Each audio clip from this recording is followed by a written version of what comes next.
preparing. It's working on it. What are you doing? Well, sneeze to you too. Hey everybody, welcome to the Friday 3D Printing Community Hangout. Sorry for the initial difficulties. This week we are doing something a little bit different. We're utilizing Zoom instead of StreamYard, so a little bit of a learning curve on my part. Tonight we are joined up with JWall, or better known on the Twitters and Facebook and social medias everywhere as PrintThatThing. Yeah. JWall does courses on Blender and specifically Blender for 3D printing. And I know we have Vicky on the panel tonight. Vicky has her channel JWall 3D, and Vicky has been known to do a lot with Blender in the past. So she's on. Garret from ChaosCoreTech is on. They have both gone through JWall's latest courses, and they're here to tell you a little bit about the students' perspective on things, as well as get to ask JWall some more questions that they might not have gotten to ask when they took the class. So before we get to introductions for the panel and for Jayson, one thing I wanted to announce tonight, we have tomorrow starting at 5 a.m. the 1440 Makers live stream. It's a 24-hour live stream raising money for the Australian bushfire relief. And for those of you who aren't aware, the fires this week again ramped up. I don't have all the statistics right in front of me. I'll have them tomorrow morning. But I know this week at least 3 firefighters were killed because of the fires picking back up again. So Shane, better known as Same Old Shane now, formerly Shane from Prusa, is the one who's organizing all of this. What it is different content creators have signed up for 1 hour, 2 hours, some even up to 3 hour time slots that we're all going to be kind of rotating hosts. Starting out at 5 o'clock tomorrow morning, it's going to be Shane, myself, and Country 3D, Walter. We're going to bring back Walter's morning coffee. I'm going to be painting some 3D models that are actually printing in the next room over. The way that you can contribute to the 1440 Makers Relief Fund for Australia is by going on Gumroad. There are 3D models created by various 3D modelers. Garret and Chelsea are actually some of the ones who've submitted models to the pool that you can select from. And you can donate anywhere from, I believe it's $2 on up, and 100% of the proceeds go towards the relief fund. So that's what we're doing tomorrow. If you want to find out more about that, if you go to 1440makers.com, that's 1440makers.com. That'll take you, I believe, still to the Twitter account. And if you go to youtube.1440makers.com, that will take you right to the YouTube page. And tomorrow, starting at 5 a.m. Eastern, you will be able to see the live stream go live. If you haven't already, go over there and subscribe. Go into that stream and ring the bell on there for a notification so you can be notified. But that will run from 5 a.m. tomorrow, 5 a.m. Eastern tomorrow, till 5 a.m. Eastern on Sunday. Some of the models, I'm not sure if it's all the models or some of the models, will be 100% of the proceeds, like to the end of the month or end of February, something like that, will go towards the relief fund. Chelsea can probably clarify that. Maybe not. I honestly don't know what everyone else is doing because I released mine beforehand when I didn't know all this was happening. Yeah. So mine are actually, I have 3 models. They're on our Gumroad, but it's the same thing. I'm donating all proceeds to a charity, but mine will be up, I think, through March. Through March. Okay, so the ChaosCoreTech models, is that gumroad.com/ChaosCoreTech? Yes. Yeah. It's, So you can see Garret and Chelsea's models, or I believe Chelsea's models. She did all the modeling this time, didn't she, Garret? Yeah, yep, these ones were her. Okay. Their models are there. What I'm going to end up doing after the stream is I'm going to try to collect all the models wherever they're at, because I know a couple of creators have them on their accounts as well. I'm going to try to put a list together for tomorrow morning to have available for people to be able to see, kind of consolidate everything into one place. But yeah, so if you want to contribute, you can download a 3D model. I've offered locally on my Facebook to anybody that I know who wants to support it. They can go on and purchase one of the models that they like. And I've offered to friends and family on Facebook that I'll print it for them for free. They just have to purchase the model and show me like a confirmation email or something that they purchased it. So something maybe if other people are interested in spreading the word on their Facebooks and maybe offering the same services, that would be awesome. So, all right, enough of that. Let's go ahead and get started. We're going to go through and introduce the panel first, and then we'll end with JWall. And JWall will tell us a little bit about himself and about his courses. If you guys have questions in the chat, tag Friday 3D Printing Community Hangouts, or Shawn, you're in there as Shenanigans, right? Yes. Okay.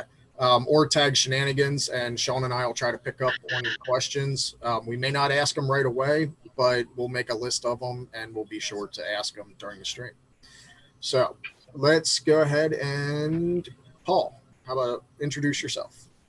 Sure. Hey, everybody. I'm Paul Paukstellis. You can find me on Twitter at Paukstellis. I'm an educator. I'm a longtime Linux user, so I've been using Linux exclusively since, like, I don't know, mid-2000s, which almost defaults me to being a Blender user. So longtime Blender user, though I still consider myself kind of like a neophyte. So I'm really looking forward to hearing some of the things that JWall is going to talk about as far as how it relates to 3D printing. And yeah, I'm looking forward to asking some questions about both things that I like about Blender and things that really annoy me. So that's coming. All right. Garret, go ahead. Hello, everybody. My name's Garret. I'm from ChaosCoreTech. You can find us on YouTube and just ChaosCoreTech. Me with my partner Chelsea, she's sitting across the table here. But we make 3D models, do a lot of printing. Chelsea paints them, makes them look amazing, and just make videos on them and share the models. Been around for a while, and I don't know, I've kind of transitioned to Blender a bit recently because of JWall's classes. So I'll be speaking to the new Blender user experience. All right. That's me. Do you want to tell everybody where they can find you guys? Patreon, Facebook, Twitter, everything?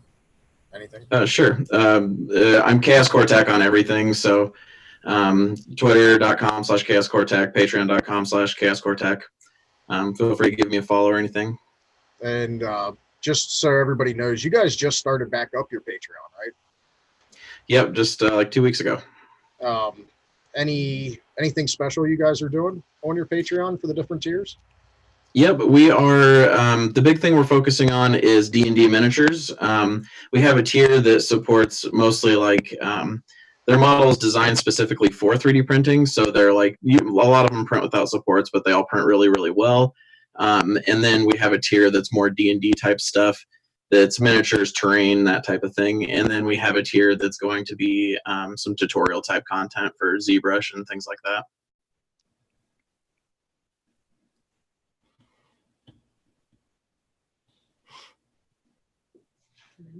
Beautiful. Muted, Matt. Helps if I don't mute myself. Thanks, Garret. I was like, what's happening? Next up, we've got Vicky. Hi, everybody. My name is Vicky Somma. My sparsely updated YouTube channel is YouTube/TGall3D. You can find me on Twitter at TGAW. I first started my 3D printing journey circa 2014, and that started with learning Blender. And the way I did it at the time, I watched a lot of YouTube videos and, clunked my way through it. And it took me 3 months before I had my first model that I felt comfortable enough uploading to Shapeways. And some of that is like fear of failure and trying to be perfect and blah, blah, blah, blah, blah. But I wish, if I had a boot camp course like JWall has now, I think it might have expedited my progress quite a bit. I do use Blender heavily. I also dabble a little bit in OpenSCAD and Tinkercad, and I've really enjoyed Tinkercad code blocks. But I would say like 98% of what I do is Blender. Very, like Paul said, it's so extensive that you could be, you know, I have what, 6 years of experience in Blender, but I still have plenty to learn. But I guess one thing here, I was dilly-dallying on the new version because I knew there's some big interface changes, and I think I could have put that off indefinitely. I was in my little comfort zone with my old version of Blender, but thankfully JWall did this boot camp, and I started taking it, and man, instantly I was in love with the new version of Blender, so it shouldn't have taken me so long. Cool. Thanks, Vicky. All right, and we've got Shawn. What's up? My name is Shawn. I am not a Blender user. You could say I am a skeptic of Blender. So I am here to provide that feedback of, can you turn me into a Blender user? So I am giving that aspect to this stream. And yeah, so that's what I'm doing here. You can find me on Instagram and Twitter as ArtMods or ArtMods Official, on YouTube as Shawnanigans. And I just opened up a Patreon, so there's that also. That is also Shenanigans. Yeah, so lots of stuff going on, lots of things happening, and I'm excited to learn about Blender. All right, thanks, Shawn. Hopefully my audio delay is fixed, but we'll see. JWall, your turn. Yeah. Hey, what up, y'all? I just want to say hey to everybody. It's wonderful seeing Vicky and Garrett. And it's nice to meet Paul and Michael, or Matthew and Shawn, everybody. And thanks everybody coming out to the live stream in the chat. But yeah, I am essentially a filmmaker, film nerd turned into a 3D printing designer. That's my background. And then now we're just trying to essentially create a platform, an edutainment platform to teach designers, how to design for 3D printing, and then hopefully teaching designers how to make money with 3D printing, and just keep expanding the creativity and the designers out there all across the globe. So that's kind of my mission, is to just get more makers. And special shout out to T-Gaw, because she taught me, she actually got me really into Blender for 3D printing with her book. And Blender, 2.7, 2.78, somewhere, one of the earlier versions. And so I took every lesson of her book, and it was so great. And so thank you, T-Gaw, for kind of kicking me into this direction, and learned so much from her.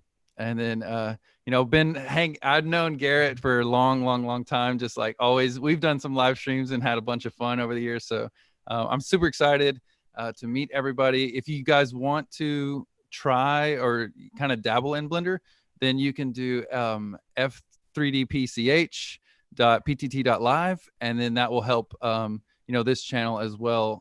If you want to eventually buy the course or just learn the free, first week, and that'll kind of get you started in, kind of give you a good foundation. And that's really all you kind of need to get going for 3D printing. That'll teach you kind of the foundation. But yeah, And that's me. Something to go along with that. If you use the affiliate link that JWall set up for us, I'm going to have JWall get in contact with me and let me know if somebody does use it. That person will get 1 month access to the Patreon exclusives for. Oh, cool. That's awesome. Yeah. My goal is just to make more designers, and it's just so cool to hang out with all you guys and girls, and everybody in the chat who wants to, design. Cool. So to start things off, tell us a little bit about yourself and your background coming into 3D printing, into 3D modeling. What got you started? Yeah, so I was in film school. and I went to film school, and I'm mainly kind of like a video editor, but I love magic. And so I got into visual effects pretty early, and I always wanted to learn 3D, and I would like start and stop and then start and stop and start and stop. And then I found out, I was reading an article in the plane one day, and it was like, this 3D wrench has been 3D printed. And I didn't, this was like 2013, I think. And I was like, what does that even mean? What does that mean? Something with, like, this was super new. So I was like, I don't even know what that means. And then when I got off the plane, I like Googled it, and then I saw it happening. I was like, oh snap. Like, this is crazy. Like just the thought that you can create something, just an idea in your mind, and then it materializes in real life. I mean, it seems normal now, but at that time it blew my mind. So I was like, this is it. This is what's going to like teach me how to do 3D. I'll learn 3D, but I'll also be able to use it for video. And so I just kind of like did a stupid move and bought a $3,000 MakerBot on a credit card. And it was terrible. It was awful. And then I was like, I don't even know how to get something to come out of it. I did like the whole Thingiverse thing where I was just printing models, and then for like a few months. But then I was like, I want to make my ideas, and I have ideas I want to get out, but I don't even know how to do it. And so finally I saw a guy teach how to do something for 3D printing with Cinema 4D. And I think I knew about Blender at the time, but I was just like, that's like it's a free open source cheap software. I don't want to do that. Like, I want to like a good software. That was like my thinking, I guess. And so I bought Cinema 4D on a credit card again for like $1,500 or $2,000. So I'm like $5,000 deep. I'm like, stupid move. But I was like, okay, this will get me to definitely learn 3D design, because I'm like super invested. That was my mindset, and it worked. I wouldn't recommend it to anybody. But that's kind of my journey into 3D print. And then after I did that, I was like, oh man, it'd be cool to like do a YouTube channel, because then like, you can do all different kinds of stuff. Like one week you could be talking about this, and then next week you could be talking about that, and it would just be really fun to kind of share the journey along the way. And that's kind of how I got into 3D printing, was that way. And then what led you to Blender? Out of all the different options? I did not want to do Blender. My girlfriend was, she started learning Blender. She bought some Udemy courses and was doing that main Udemy course that like has a million lessons on it. And so she started doing that, and she was like, hey, you should do Blender. And I was like, I have Cinema 4D. I'm good. Like, I'm good. I was using Tinkercad sometimes too. I was using Mesh Mixer a lot. And I was like, I don't want to learn another software. Like, I'm good. And then she finally convinced me. I don't even know how she did, but I finally like dove into it. And I was like, oh snap. Like, this feels just like Cinema 4D that I paid thousands of dollars for, but it's free. Like, and it even felt kind of better. Like, it felt like just the flexibility of it. Like, I'm a software freak. That's what like most of my money would go to, is like, I would just buy software, like I just love software. And so I was like, man, this is kind of cool for like a open source free software. And then started just doing stuff, because we kind of got more into VR. So we were trying to make like virtual reality games and assets about 3 years ago. So we were like, oh, we can use Blender to build our assets and then bring them into Unity and like build games and experiences. So that's kind of how I went to that's how I like really dove into Blender and kind of fell in love with it. And then Tiga hit me up, and she was like, hey, I got this new book, like it's for 3D printing. And I was like, oh my God, yes. And so then she taught me more on like how to make something manifold and how to make it like, all her lessons throughout her book. So that's what really like solidified everything. For the rest of the panel that uses Blender, Vicky, I know you definitely do. What brought you guys to using Blender? What over all the different choices of software? Okay, me personally, I hadn't heard of any of the other programs. I didn't know about Maya. I didn't know they existed. I heard of Blender, and I knew it was free, so that was where I went. Free. Went with free. That's how I started using Blender for video editing. Oh, how First is started it? I've using- never tried it. Is it okay? Well, how is it Horrible. like for video? Well, It's horrible. okay. This was like 2.7. This was before the newer version. Right. So that actually brings me to a good point with it. How was the transition going from the old version of Blender to the new version? What do you think about how that went, JWall? Oh, me? I loved it. I mean, I always, that's kind of the reason I didn't really want to do Blender in the first place, because like it looked old to me. In the like the older versions looked just like it looked like something out of the 90s, you know, because I was using Adobe and like other like higher end software, so I was like, it just doesn't attract me.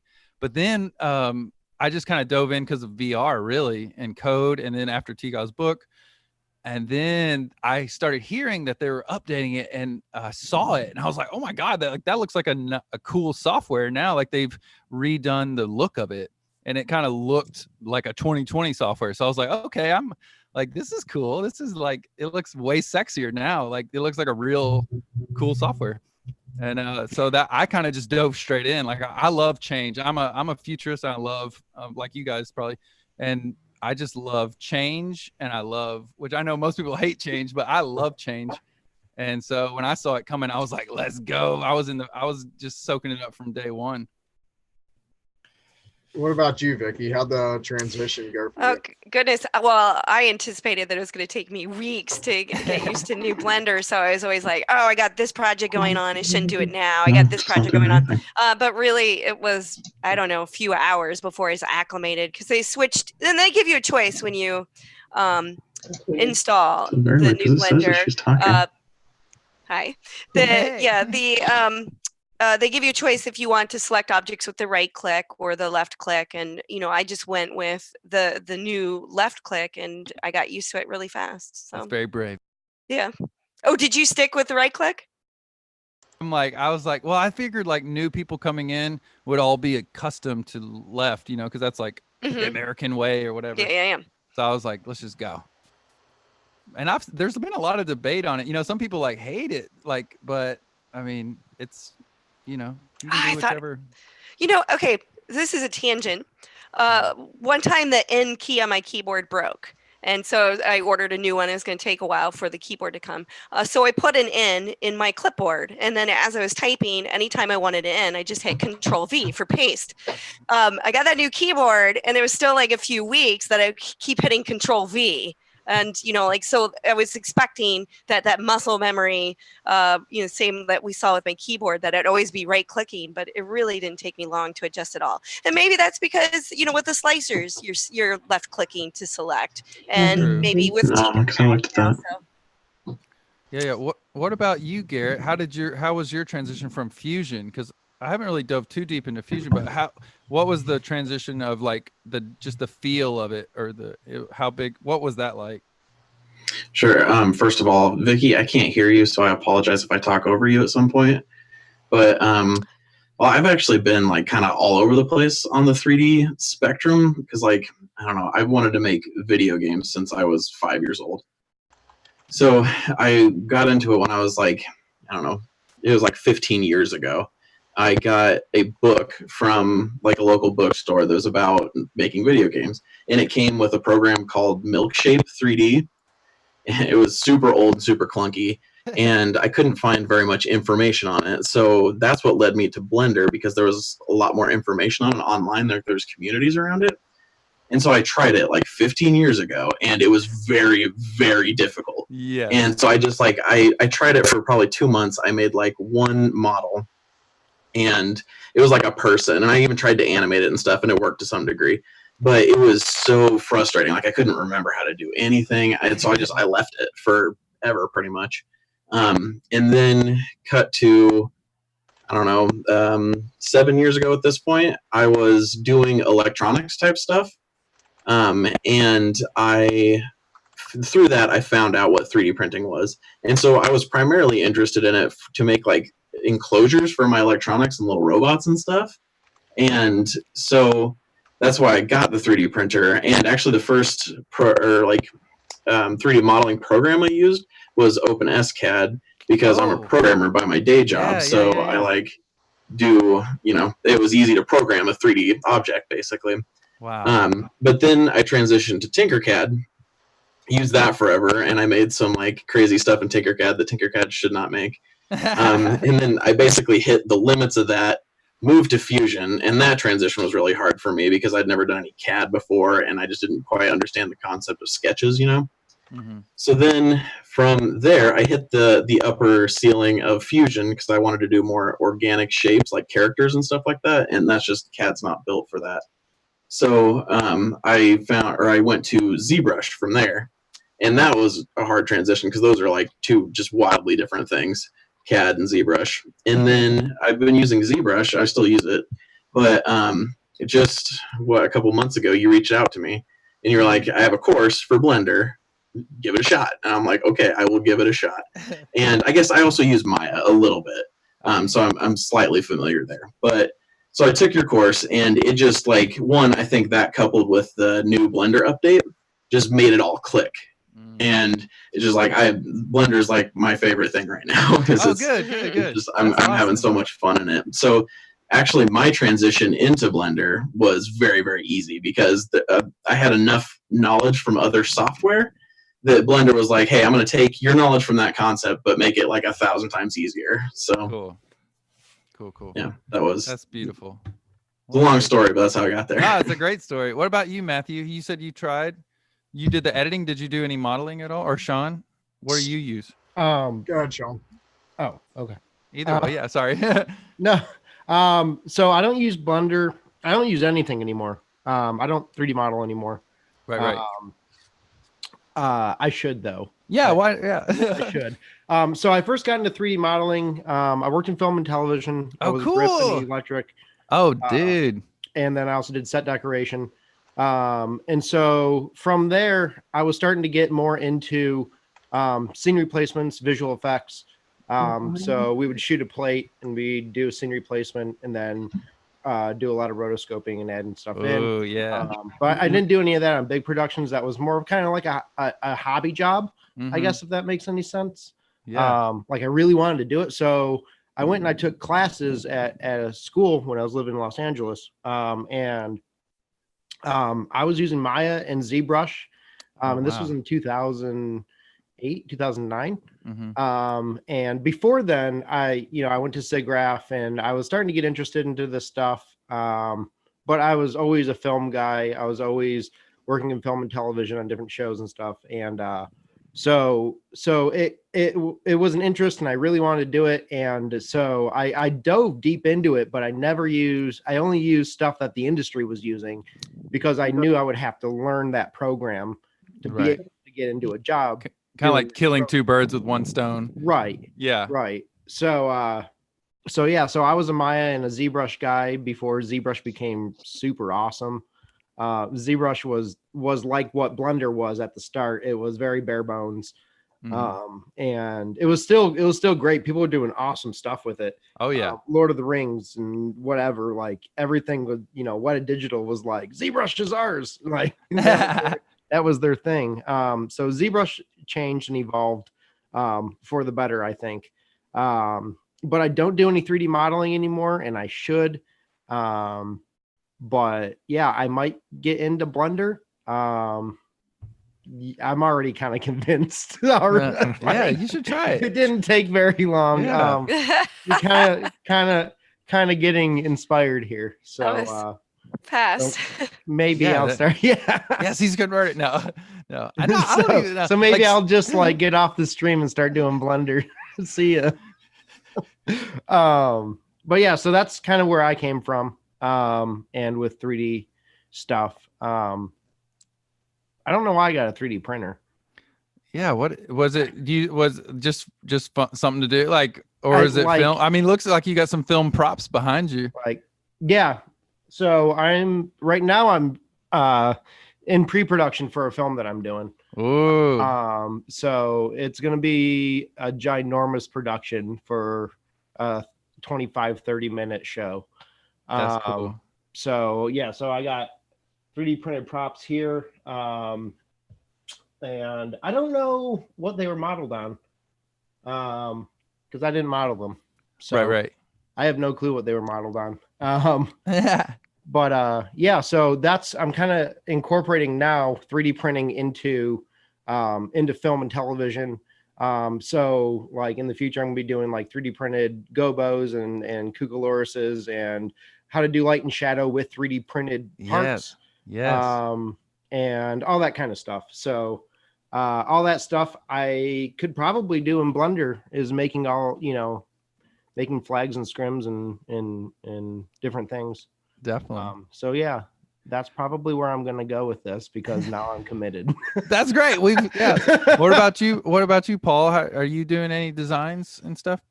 Yeah. So like my origin story in Blender, as it were. I am a scientist. That's my day job. And so I actually do structural biology. So we do 3-dimensional structures of biomolecules. And so you've got to visualize those in some way. And so we've got lots of visualization software for that.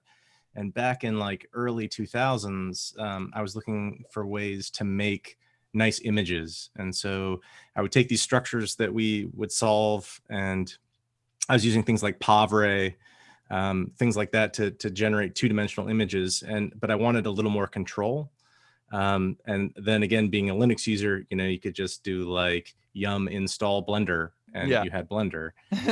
So it made it really easy to go that route. And that's, I scraped like just the barest surface that you could back like, almost 20 years ago now with Blender. Just, doing some primitives, and I think I built a DNA double helix. And cool. Then, set up some cameras and did some rendering with that. And that was basically all I did until I got into the 3D printing. And again, my expedition into 3D printing was really about education. I bought a 3D printer thinking, one, that I would build contraptions for the lab, right? You always need like some little stand or something. Right. And then I wanted to do printing of these molecules that we were solving the structures of as educational tools. And so I went to the thing that I remembered I'd used before, and I just, went back and reinstalled Blender and started working with it again. And, one of the things that hasn't been mentioned yet that I think is great for Blender is that you've got this whole Python API behind it. Yes. That if you want some, functionality to it, if you want things that you're doing repetitively, you can do that. And so I, like, almost right after I got into Blender, I was like, I need to be able to, I'm tired of building these molecular models with like gazillions of supports. If I could split this thing up into multiple pieces, that would be really nice. And so I went and I wrote a Blender add-on to be able to take molecular models that are very complex, and then you can basically just, and interactively, you can go through and pick places where an atom and a bond go together. You can make a hole in the atom and a pin in the bond. Wow. And, it'll do all of that stuff for you, and you can see how it's going to come out. Is that MolePrint 3D? Yeah, that's right. Okay, cool. MolePrint 3D. All right, I got to check that out. I got to check that. I mean, I have to say it was written for like, I think it's compatible with Blender 2.79. It's not. Okay. I haven't upgraded for. So yeah, what is the process? Because I want to get to that point in the advanced classes. Like that's my goal. Because I know a little bit of Python, a little bit of C#, and I want to build scripts eventually. But like, how do you just submit it? Like, what's that process for how to just get it in there to get it into Blender? Well, in all that you search really need. box. All you need is a zip file, right? Oh, so yeah, I guess you can just install it. Yeah, duh. Yeah, I mean, to get it integrated into like mainline Blender, where like you can just type it in. Yeah, I don't know what the approval process is. Okay. But they have something. Yes. Yeah, that's cool. But I haven't upgraded for 2.8 yet, which is something I need to do. But get on it. It's free. Yeah. I've downloaded 2.8. I did a little bit of like what Vicky was talking about. I was like, and what I played with is that it's not so much the left versus right clicking. It's like that I'm not entirely dependent on key shortcuts. So like I was used to menus when I had to find something, and now everything's in different locations. So I'm still trying to figure that out. The only thing I miss with the older Blender is a keyboard shortcut, which was W for subdivide, which W, now I do the right click. So, yeah, that's so funny. Yeah, that is. Do you think they would just put that in? That's so funny. Hey, Paul, feel you like- said your plugin Okay. was MolePrint 3D. Was that Uh-huh. right? I'll get a link from Paul later for people to be able to find that to download. Yes. I tried a quick Google search. And you can- things come up. It's on GitHub. Okay. I think it's GitHub? actually, I think on GitHub it's just under MolePrint, but then I found out that somebody else had written some software with that. So I actually published a paper describing the plugin in the, what was it? Journal of Chemical Education. So. Hey, that's cool. I know. Yeah, my girl is still like my girlfriend. She's doing a children's book about mental hygiene for the kids. It's like, and she's doing it. She did it in the old Blender, and now she's like totally dragging her feet. You know, like she does not want to go into the new Blender. I'm like, just try it. And then now she's kind of like coming around. She's like, okay, maybe I will. Maybe I'll try it. But you know, people like what we know. You know, that's just human nature. I feel like. Garrett, just to check real quick, can you hear Vicky now? Did we lose No, him? he's muted. oh no. Oh yeah. Oh, there he is. Oh, there he goes. Oh, yeah. Sorry, I did that thing where it said the host muted me and I couldn't unmute. I don't know why I'm Um, doing it. I'm not muting anybody. Stop muting. I'm not- No, I'm I not- believe you. I believe you. But yes, I Muting can hear myself Vicky. anymore. All right, and your mic sounds better too. So Okay, good. Yeah, I'm not sure what was going on. Garrett, do you know any Python, or do you C#? What are you doing mainly?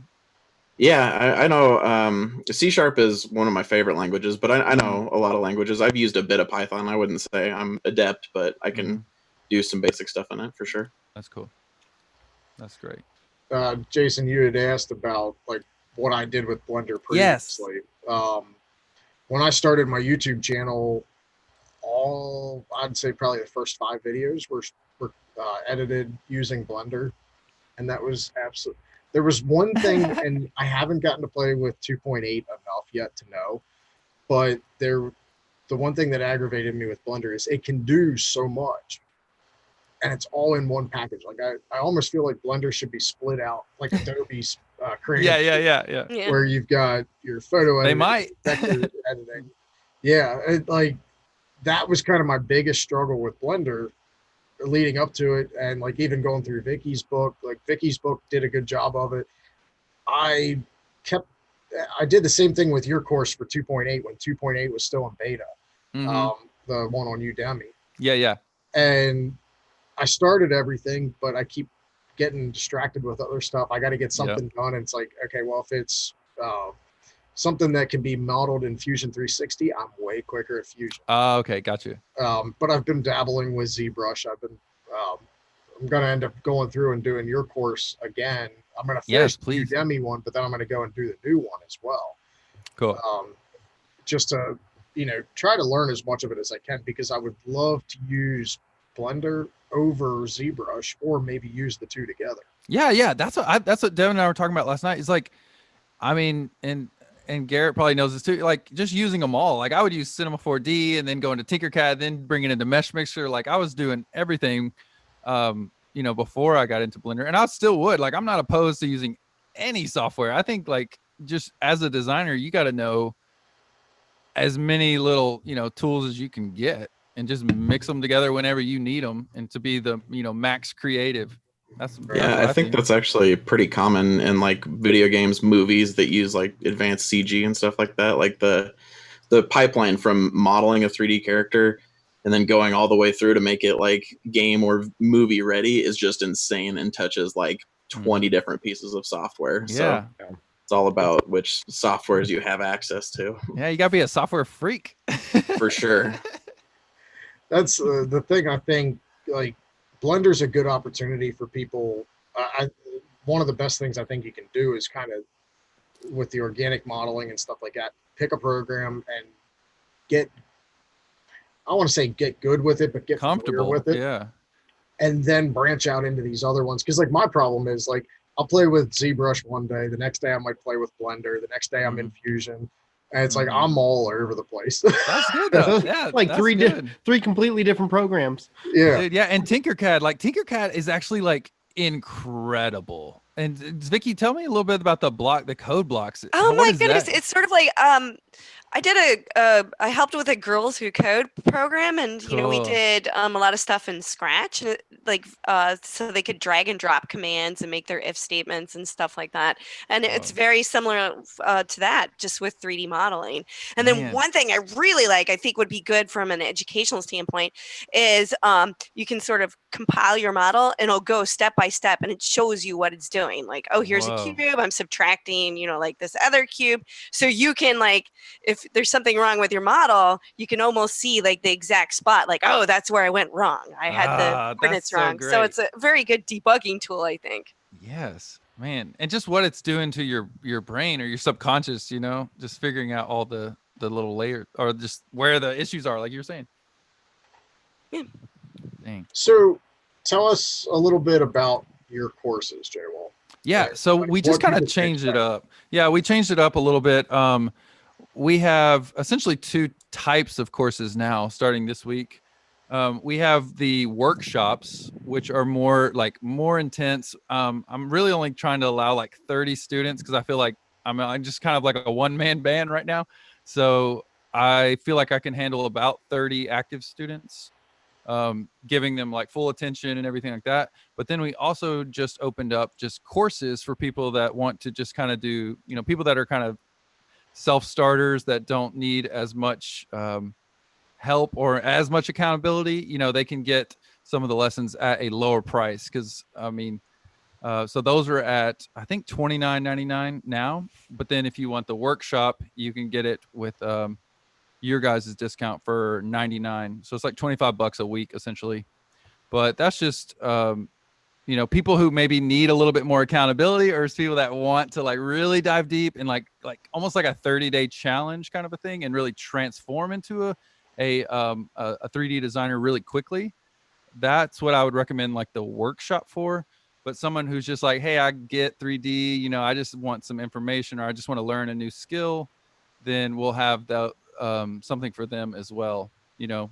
So that's kind of what we're doing right now. And then we're just going to keep creating stuff. I just want to keep doing like as many courses as I can. And then eventually the long-term goal is to be able to hire other designers like Tiga and Garret and stuff to like make a platform essentially just for 3D print designers. That's my long-term dream, is to build something like that where everybody's playing to their strengths and kind of teaching, you know, what they're great at. Yeah, I think that's one of the neat things about your courses, the tutorials that Garret and Chelsea are going to be doing on their Patreon, Vicky's book and her YouTube videos is, you know, you can find tons of tutorials on ZBrush. You can find tons of tutorials on Blender. Yep. Name your software, you can find a tutorial. The thing you can't find a lot of is focus on 3D printing. And that's the thing I love about your courses. Like in that very first class with it, after the like getting familiar, like the navigation and all that stuff, like that very next course or class of that you pay for, you're learning to create a model that you can then at the end of that take and 3D print. Right. A lot of these, like trying to learn ZBrush, it's like good luck. Blender, you can find tutorials to do anything with Blender, but 3D printing was kind of, you had to really pick and choose what you were following, whether it would apply to 3D printing or not. And that's the thing I really like about all three of what you guys do is it's all 3D printing related. Right. Yeah. And I feel like, I don't know, tell me what you think, Vicky and Garret. Like, it feels like Blender doesn't even really care about the 3D printing like niche. I don't know. I feel like it's kind of like the ugly stepchild or something. So that's kind of one of my dreams too, is to be like, make such a ruckus with 3D print design with Blender where they're like, oh snap, like this, maybe we need to pay attention to this more, you know, like, cause I feel like, I don't know. I feel like, yeah, I don't know. Jonathan Williamson from like CG Cookie, he had done like tutorials with Sculptio specifically for 3D printing. So it seemed, I don't know. Yeah. Yeah, I don't know. That's what I feel like too. That's what, I don't know. I think Blender got such a bad name from the start Mhm. that it's going to be hard to recover. I think that's like what is holding it back is like literally the name. Like if you named it something else, Yeah. you'd be like, oh, it's new and shiny. Look at Yeah. that. What is that? Oh, it's just Blender. Oh. Oh. Yeah, and that's what my girlfriend was saying too. She was like, people may have a connotation because it's free, it may not be good, you know, that like a value type of thing. But I mean, I'm a software freak, and I was like, wow, when I first kind of dove into it. Well, I think Yeah, the I've other thing is, always seen Yeah, it like not necessarily a bad connotation, but more like black magic. You Yeah. know, that anytime I saw someone that can do it, I'm just like, what kind of sorcery are you working up to be able to work with that? But now it's so accessible that it's amazing. And have you seen like the Blender animated shorts that the Yes. actual Blender people make? Yes. It's like, that's insane. So I'm just like, if they can do that in there, I can figure some stuff out. You know what I mean? Right. You're Yeah, actually totally. using Maya. Yeah, totally. Right? They render it through that. No, that's how I was in film school. It was like, we always loved doing things on a budget, you know, but it looked really high budget. And that's kind of how I feel like Blender is. It's like, I feel like people get tied up in the tools a lot. And it's like, it's not real. I mean, it is about the tool, but it's more of like the creator behind the tool, you know, and how they use it to their advantage. I don't know. You know what I'm trying to say? I don't know if I'm making that clear, but It's art. like, yeah, it's art. Yeah, exactly. It's like, I mean, they all kind of do the similar thing. So it's like, if it does it, then it does it, you know? I kind of think from somebody who had no other 3D background, like modeling background, it's that when you open Blender for the first time, you can't do anything. I mean, Yeah. it's like there's nothing that's automatically intuitive about it, except maybe to like, you know, rotate the camera view. I mean, that's about it. Yeah, I spent the first like 3 hours of Blender just rotating the camera. It's very intimidating. Very intimidating. Well, I think that, yeah, go ahead. Sorry. Blender had the issue where like their navigation, even the camera control and stuff, like your mouse buttons, keyboard buttons were like totally different than anybody else. They fixed that, or at least have a setting for it now, right? I think you can like drop in like, oh, I'm a Maya person. And then I don't know. I think you can, but I could be just talking. Like, you could always change preferences. Like that was the first thing that I like. Once I figured that out, I was like much happier. And like every computer I'd installed Blender on, I kept like the Python file that you needed to like change all your preferences. I had that like ready to go. So Tanner from the chat said 3D, the default cube. It's like notorious. Yeah. Yeah, I don't even think I could figure out how to get rid of the cube. X. But yeah. So, go ahead. No, go ahead. What were you gonna say? I was just gonna say, like, I don't know. I feel like people think like I'm like I mean, I am a Blender freak totally now. I'm totally converted. But like in the future, I would love to do, you know, courses on Fusion, open, you know, Meshroom, anything. I think it's, you know, I'm open to all the tools. But I think what drove me to Blender is like I'm an entrepreneur, I'm a filmmaker, and so I was like, I want to teach people how to make money with 3D print design. And from everything I've seen is like you need a license for like Fusion, and I could be wrong, but that's what it seems like. If you plan on making some money with your designs, then you have to pay a licensing fee, right? Isn't that how it goes? Yeah, it's over a certain amount a year. Like 100,000, you have not pay something. Yeah, I'm pretty sure it's 100,000. You have to pay 100, or you have no, to pay no. You have to make over 100,000 to not be considered a hobby. Okay, got you. And they confuse things. I thought there for a little bit because of some of the work I was doing. I'm not making 100,000 off of it. Right. They had lowered the threshold. I thought there was something about lowering the threshold to $1,000 or something in a year, and that I would have ended up pushing with some of the stuff I was doing. If I thought I had to get a license at that point, started looking into it, and it's still 100,000. I don't know where that $1,000 number came from. Right. So what do y'all think about making money with it? Because I like it's on their webpage, so that's you got it it from their webpage, I think. It's 100,000 is like individuals with hobby businesses generating less than 100,000 USD in annual revenue are exempt from the non-commercial requirement. That's cool. That's still cool. But like, I don't know. I think I mean, what is y'all's vision or takes on making money with 3D print design? Because it's such an open, it's like it's an open, essentially an open demographic. You know what I mean? It's like an open thing. So it's like we're putting a lot of energy and time into making models, which does take a lot of time and skill, but it's kind of seems hard to make cash on that. Or what do y'all think about that type of topic as far as selling designs or anything like that? I'll see what I think. What works with y'all? Let the rest of the panel go. I think the biggest hurdle is a lot of people expect things for nothing. Exactly. It's when it comes to 3D printing and modeling. Totally. Sites like Thingiverse, even My Mini Factory and stuff, while they all have paid options, the premium, there's a lot of free stuff on there. It's like, okay, well, I can't get this exact thing that I want for free. Mm-hmm. Like that, I want this model, but it's $2. It's right. like, it's kind of like the whole app thing with phones when smartphones first came around.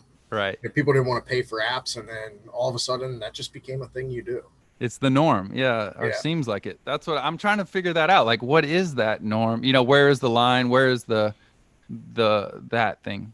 I find for modeling and making money off models, it turns into, I'm doing stuff locally, custom, one-off things that you go to somebody who does it professionally, and you're never going to be able to afford what they want for one item, stuff like that, or even prototyping. I mean, for me, that's where I end up making a lot of my money with 3D printing is through that.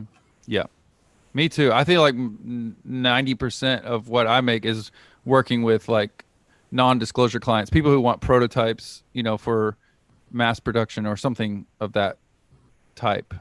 Yeah. What about y'all? Wait, you guys are making money? Yeah. Supplementing my expenses. Not enough to pay the bills every month, but that's the goal. That's my goal this year, is to figure out like a cool way to make money and to help other people make money, with just so you can pay the bills. Like I think, like especially us making YouTube content, like we all know, and I have mad respect for every YouTuber because it is a lot of work making content and stuff. And I know a lot of people do like reviews and everything because that's what the algorithm loves, but me personally, I'm like, I want to get paid to design, like that's when I feel the most happy is when I'm creating. And so trying to figure that out and then help other people figure it out is kind of the goal this year. Yeah, I kind of agree with that sentiment of designing is the fun part. I like sitting down and designing something. Once you send it to the printer, if somebody actually wants the printed part and they're not printing it themselves, you send it to the printer. It's like, okay, your work's pretty much done. Now you're just a babysitter at that point. Yeah, babysitting. Go ahead, Garrett. You've got some experience in modeling for profit. Or like Gumroad and stuff. Well, we just recently started doing anything for pay as far as like models and stuff. Like, I don't know, my first 300 models were just put up on Thingiverse for free. Right. So I would say I'm pretty new to that type of thing. And I made a Godzilla model, and that one kind of went nuts. But other than that, I wouldn't say we've had any success. So we're still kind of trying to figure it out. And totally. Yeah. So, and part of that is like just trying to find an audience. Cause like you were saying, it's just, there's so many people that have 3D printers. It's like, you can't really, one thing you make might apply to someone, but then the next thing you make, they won't care about, but someone else would like it, So right. I'm trying to pick a lane and start some D&D stuff because that's what I'm passionate about. So yeah, that's brilliant. I think that's a great idea, especially if that's what you like to do and you like to play it. That's brilliant. What about you, Vicky?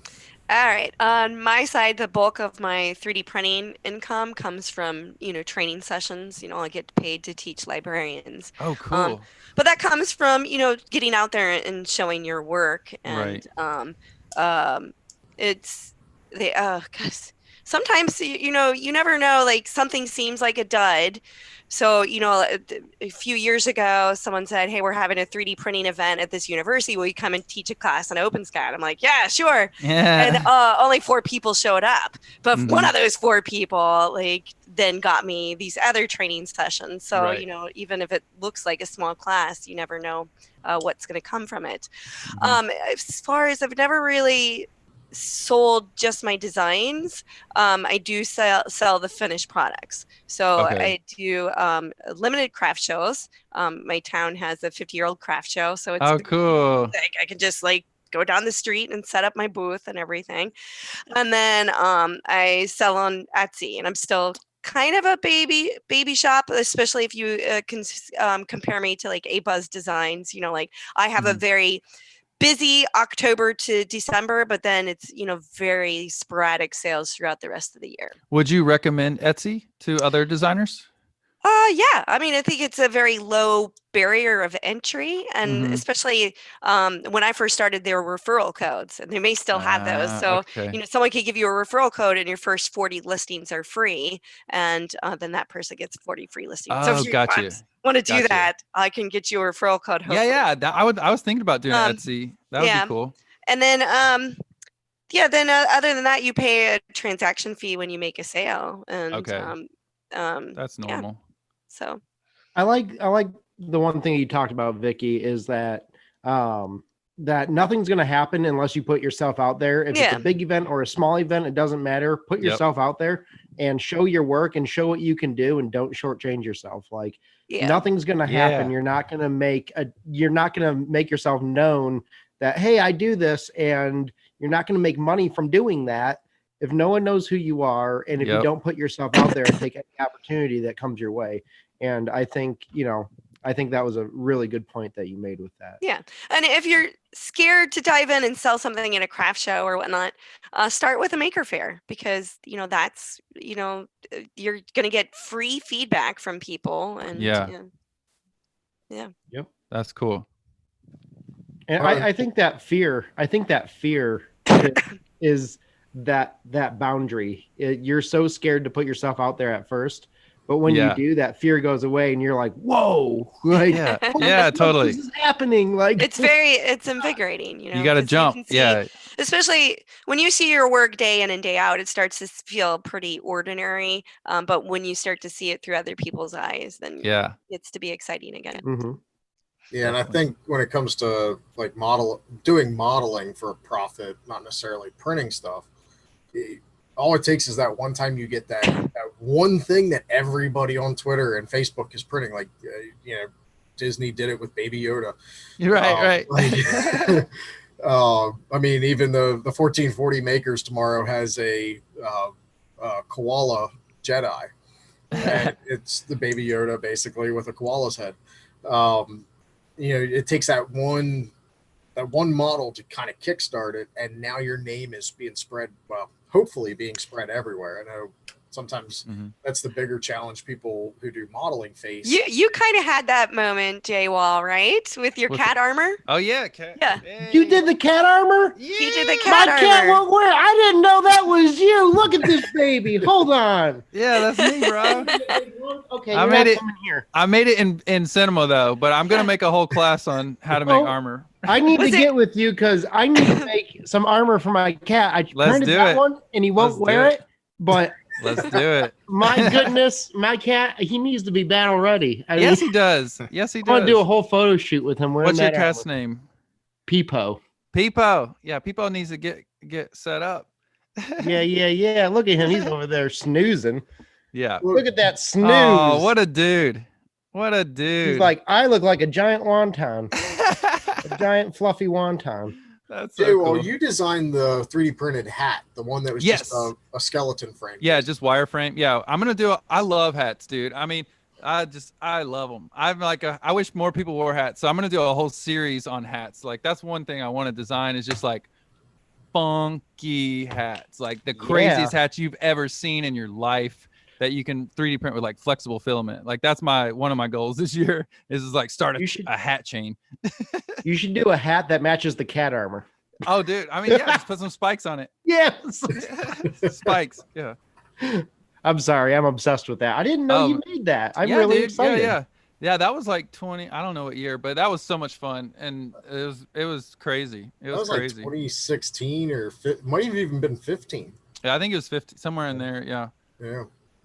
Yeah, because that was right as I was getting into 3D printing. Yeah. Right about when I started is when you put that out. Mm-hmm. So going back to your classes a little bit, what's some of the models? Do you have any 3D prints of the stuff that people will create? Sometimes I'll print some of the students' work. But most of the time what we'll do is I'll put them in like a VR gallery. And then, wait, what was the question again? Sorry. Do I 3D print students' work? No, you're fine going in the direction you were. No, I was asking like if you have any to show off of like what people can expect to create. Yeah. I have some here. This is from the very first lesson. So this is from the free first week. So you can sign up this today. Just click the link below. It's 100% free, no credit cards, nothing. But this is kind of what Garrett was talking about earlier, is just taking the mascot of Blender. So I kind of wanted to get people like within the first hour, you've already can make like almost like 6 different kind of 3D printing styles just to show the power and flexibility of Blender. So really that's all you need. If you're like a go-getter or like a starter or just someone who likes software, like that's really all you need is the first week to really like get you to understand the basics and the workflow. But if you're someone who like wants a little bit more or wants to like challenge yourself, then I would recommend going into the full 4-week workshop. And they all kind of compound onto each other. So it starts really easy, like super easy. And then it gets a little more tricky as it goes, each week. And you can start and stop as you want, but that's kind of the idea. Just to add on to that, because I don't think we were public when I showed it earlier. Oh, yeah. But this was made using JWall's course. We took in a model we already had and did this Voronoi thing for it. This is Chelsea's skull that she made in ZBrush, but it looks so complicated, right? But it's so simple, right, Garrett? It's so simple. It's so simple. And we've been wanting to know how to do that for a long time. So when you did it, we're just like, yes. I've been wanting to know how to do that. I'm like blown away. I'm like, what are you guys doing? Dude, it's literally a click of a button. Like literally, like this is the wireframe, and then it just makes this amazing like Voronoi mesh. I showed Devin on the live stream last night, and he was like, "Oh snap!" Like he was like, "What?" Like, and he can control it. He was like freaking out. See, Shawn, I told you beforehand that before the end of the stream, we'll have you hooked on Blender. Y'all stop getting me excited about things. Yeah, I don't know. I kind of went through like a depression, and that's like anything. That's what kind of made me think is like anytime that I'm creating or solving problems, like that's when I'm the happiest. So that's kind of like my thing this year is like I just want to shine the light and get as many people creating, because I know working with Vicky and stuff, like there's that buzz you get, when you make something, you're like, ooh, like this, like a dopamine and stuff kind of triggers in your mind, and you just feel good. Cause I feel like that's what we're kind of here on this planet to do, is to create. So get all the dopamine. Get all the dopamine. Exactly. The sweet dopamine. Yes. Yeah, it's definitely for anybody watching who hasn't modeled their own stuff and it's only printed things they've downloaded. It's addictive. It's addictive. It's addictive, and I still will print something, design something, and print it, and get super excited. And my wife just looks at me like, "What's wrong with you?" Yeah, I feel like you don't really get it until it's like your design. That's what I get so excited is when I see that light bulb go off in their head when they go, "Oh, I made this, and now it's in reality." Like there's a huge boom moment that happens, and that's what I want to push into people. Yeah. Go ahead, when people ask me like what's my favorite model or what that I've done, it's always whatever I worked on last, whatever I just like finished and got to see and hold. It's always that. Yep. You do. I saw you post some videos. I don't remember if the one might have been a live stream. You've done some workshops. I know Vicky was in like part of your classes. Everybody gets together and does That's like a one of the best parts, I think. Yeah, and thank you, Vicky. There was one day I was like trying to do VR chat, and Vicky like just hung out and I was like trying to get in. I was like, "Vicky, please just come into the VR." It was like the first time we were trying. It was like a beta. I was like, "Vicky, just come into the VR chat." I know it's like hard, but thank you, Vicky, for You're welcome. Still haven't made it into the VR chat, but we changed it. Yeah, we changed it. So now, because VR chat, I didn't know you couldn't do on Mac.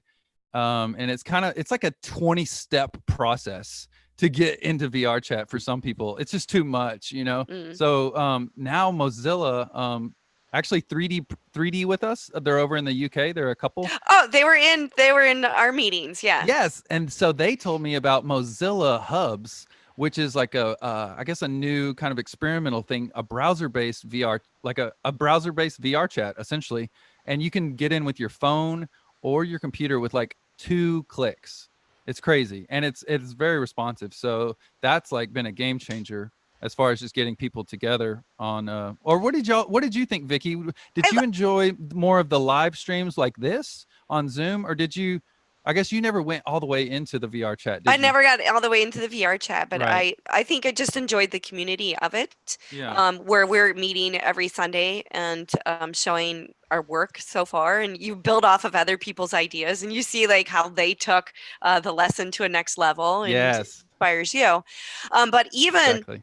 not even, you know, like if you don't even join the live streams, like as you're going through the videos in the course, there's a discussion link and you could click and you can see if someone misunderstood a step or they needed clarification. But then you could get in these moments where you're geeking out of like other ways to flatten out the base of your model so it prints, you know. And I just like, that was really invigorating, is talking the same language with other people, other modelers, and you know, just, I don't know. It was fun. I still have one more week to do. Yeah, come on, let's go. And that's the thing, like the course, we kind of started it. I was like, you must finish it in 30 days. But it was like, people have lives, you know, like, and that's kind of something I had to figure out, is like, people can start and stop as they need to, you know, because like some weeks you might feel really creative. Some weeks life happens and you don't have time. So that's kind of how we restructured it, where you can come and go any week. You can start any day of any week, and then we're going to meet every single Sunday, and hopefully keep that momentum going for at least a month or so, until you like finish whatever you need to finish, or however, you know, until you feel complete. Oh, is it a live class? If you're in the workshop, you meet like every single week. I'll take 30 students for the workshops and try and push them to complete it in 4 weeks. That's the goal. Okay. Yeah. But the live streams aren't necessarily like if you have questions or we talk about what's going on with the next week, but it's not necessarily, the teaching sessions are more self-learning through videos. Okay. At This your, is for at your Blender? own pace through the, for Blender. Okay. Yeah. And they also have a Discord. Any workshop students will have access to Discord. So that's new.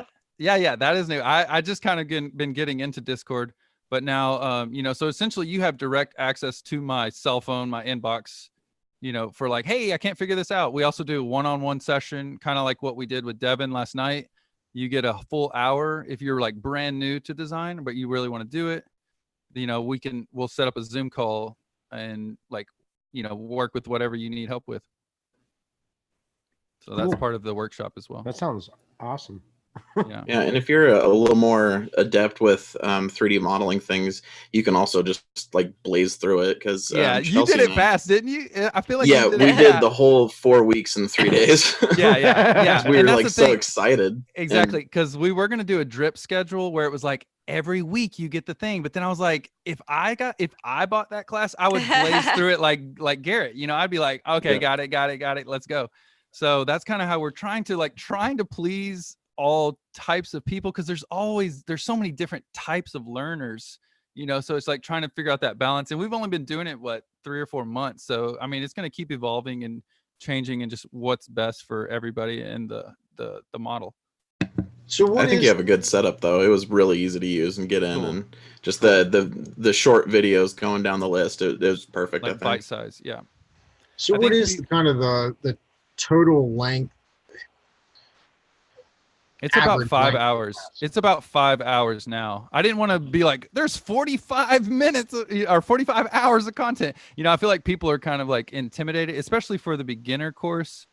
So I wanted to keep it kind of like, oh, okay, 3 to 5 hours. Like I can do that, you know, like that's not too crazy. But I mean, definitely, I'm already working on some intermediate courses, and those are going to be a little more in depth and pretty complicated.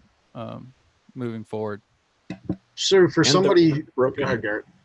Oh, I just wanted to add that they're broken up into like, I mean, there was like some 3-minute videos. There's some like 8-minute videos. There's some 15-ish minute videos, but they're all broken up into pretty short videos that are very to the point. And so you feel like you're progressing pretty quickly because it's just going video after video, but you can also stop at any point. You don't have to like cut it off in the middle of an hour-long video or something like that. Yeah. So it's nice. And we kind of broke it into essentially each week is 1.5 hours roughly of like video time, but it'll probably take you about, I don't know, what do you think, Vicky, like 2 or 3, 4 hours to, depending if for a new person. Maybe. Yeah, I think, well, I don't know. I was doing mine like on Friday nights and Saturday afternoons, and then so a few days on Sunday. Yeah. Okay. I mean, I don't have a lot of disposable time with the kids. So it would just be just a few hours. Yeah. And that's kind of what the goal was, is just to kind of get people micro goals, to finish and feel accomplished. So you mentioned your intermediate courses. For somebody who takes the beginner's course, what levels do you have planned or do you currently have available? Right now, it's just the beginner's course. Totally, to me, it's like easy basics. Like it's like the foundation to give you kind of an overall, and then a little bit of sculpting at the end. And then you also get an Eevee course, which is like an Eevee studio. Eevee is a real-time render engine. So you can take photos of your designs or 360 animations that you could share on Instagram or YouTube or any of your socials. So that's kind of like, the last class. And then right now, I mean, the goal is to make this year an intermediate course, which will probably be 5 to 10 lessons. Each progressing pretty, like right now we're working on an intermediate course for tolerances. So this course is all going to be about tolerances, and then we're going to do a sculpting course.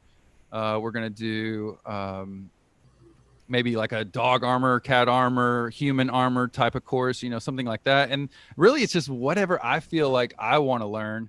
Like, I mean, my goal is to get to like 4D printing and programmable materials and like that type of, like I want to go to like crazy town, and so that's what the more advanced lessons that will probably become in maybe later this year or 2021 would be like advanced, like using Python code to automate repetitive tasks, using all kinds of stuff.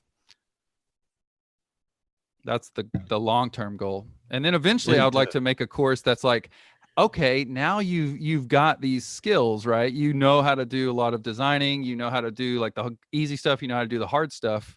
The goal would be to have a job board in the future where, okay, hey, you've learned all these skills, now what? Now what do we do?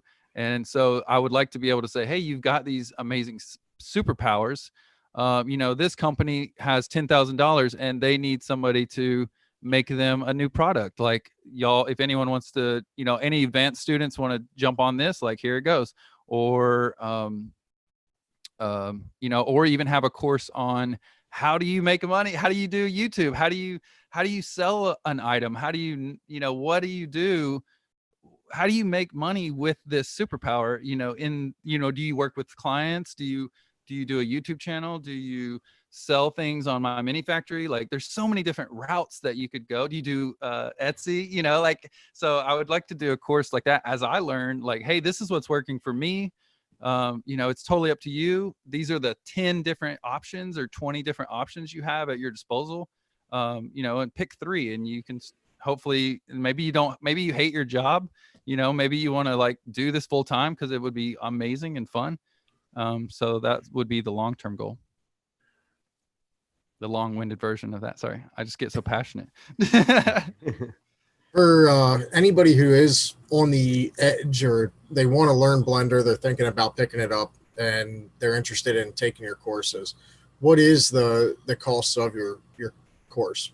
Right now, it's for the workshop. Full price is $299.99 with the F3D PCH link. You can get it for $25 a week, essentially. So $99. We also have that's for the workshop. If you want, like, that's only 30 students, but if you just want the Like say if you just want like one piece of it, or you just want to start with like the second version or the second course, then that is $29.99. And then if you use coupon code F3D PCH on anything on the website, you'll get a very huge discount. I think it's like 67% off. So I think it'd be like $10, you know, if you wanted to, if you're like, you just want to dive in yourself. But if you want like an interactive kind of accountability course where I'm like riding you like, hey, come on, let's go. Let's like make some stuff. Then that would be $99. Oh, but he's forgiving. If like Thanksgiving comes up, or you know, you have a really busy Etsy season. Yeah, totally. Yeah, and I get it. I mean, I know like people aren't as obsessed with this. Like I'm going 100 this year, you know, so I get it that everybody has, you know, jobs and life and everything. But my goal is to just push you. And that's what I think, you know, everybody knows where to get information. Like anybody can go to YouTube and find information. And I'm still going to be putting YouTube tutorials up on Blender and stuff too. But if people want to like transform very quickly and or need like that extra little push, like that's really what my course is to like really pull that out of you.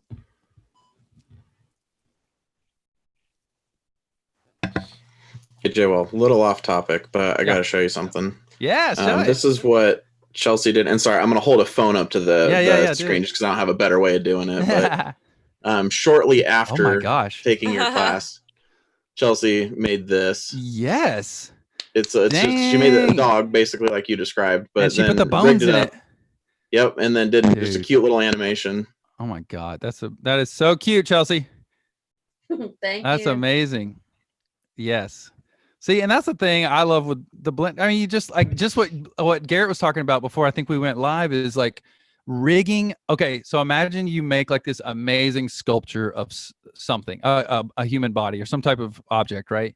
But then you can put bones in it, right, Garrett? And then move it around. So yeah, you've just made one model, but now you can repose it into like unlimited amounts of different models. You know, it's like, it's just crazy. Yeah. Right. Can I share my screen here? Yeah. Down at the bottom, for me, it's great. Okay. Because I was actually working in Blender as we went live. Hey, I can kind of show you what. Oh yeah. Oh wow. Yes, like this. This is a character that I've been working on. Yes. He's got more. Hold on. Got to show everything, but this will be on Patreon in probably about a month. But cool. So I got them all rigged up and everything. I modeled it in ZBrush, but then I exported it and did retopology, so you can see it's a lot lower poly and there's better loops and stuff like that. But I can take it and let me hide all the here. This is what the model looks like, but let me hide all the extra stuff because it bogs it down quite a bit because my computer's not very good. But like I can take this and just I have it rigged up with inverse kinematic stuff. Okay. So like you can move the body into different positions and stuff like that. Boom, new model. You saw the chest muscles and everything moving when you did that.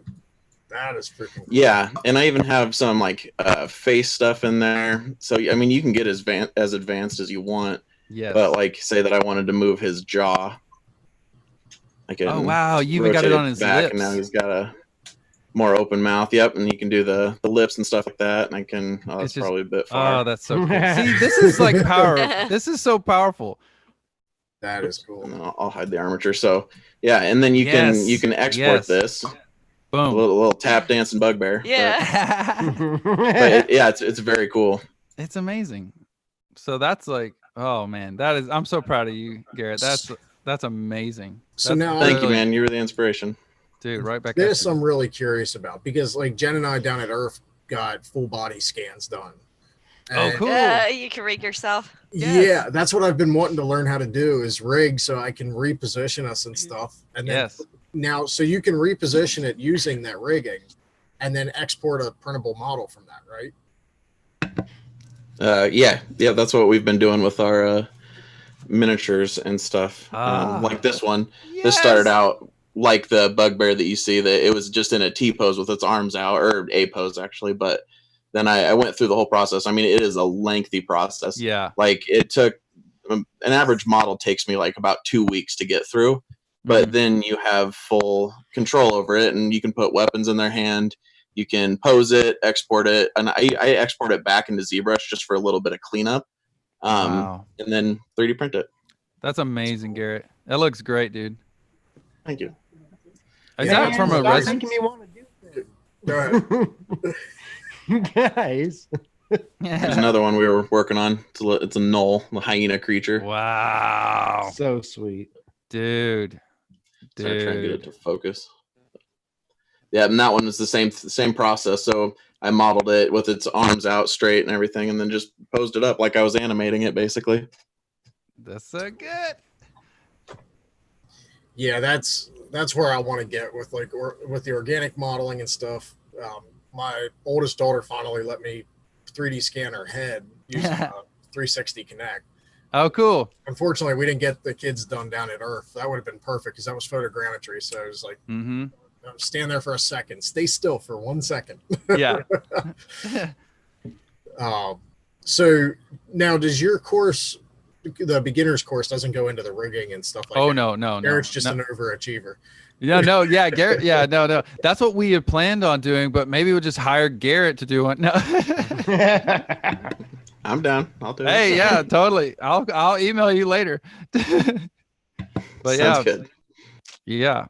I think it's amazing. I mean, it's just endless. It really is just endless, all the different things. And that's what I really want to just push other people to go, like, whatever your skill is, whatever you're passionate about, whatever, because everybody's going to make different types of models, so it's like we need as many designers as we can get.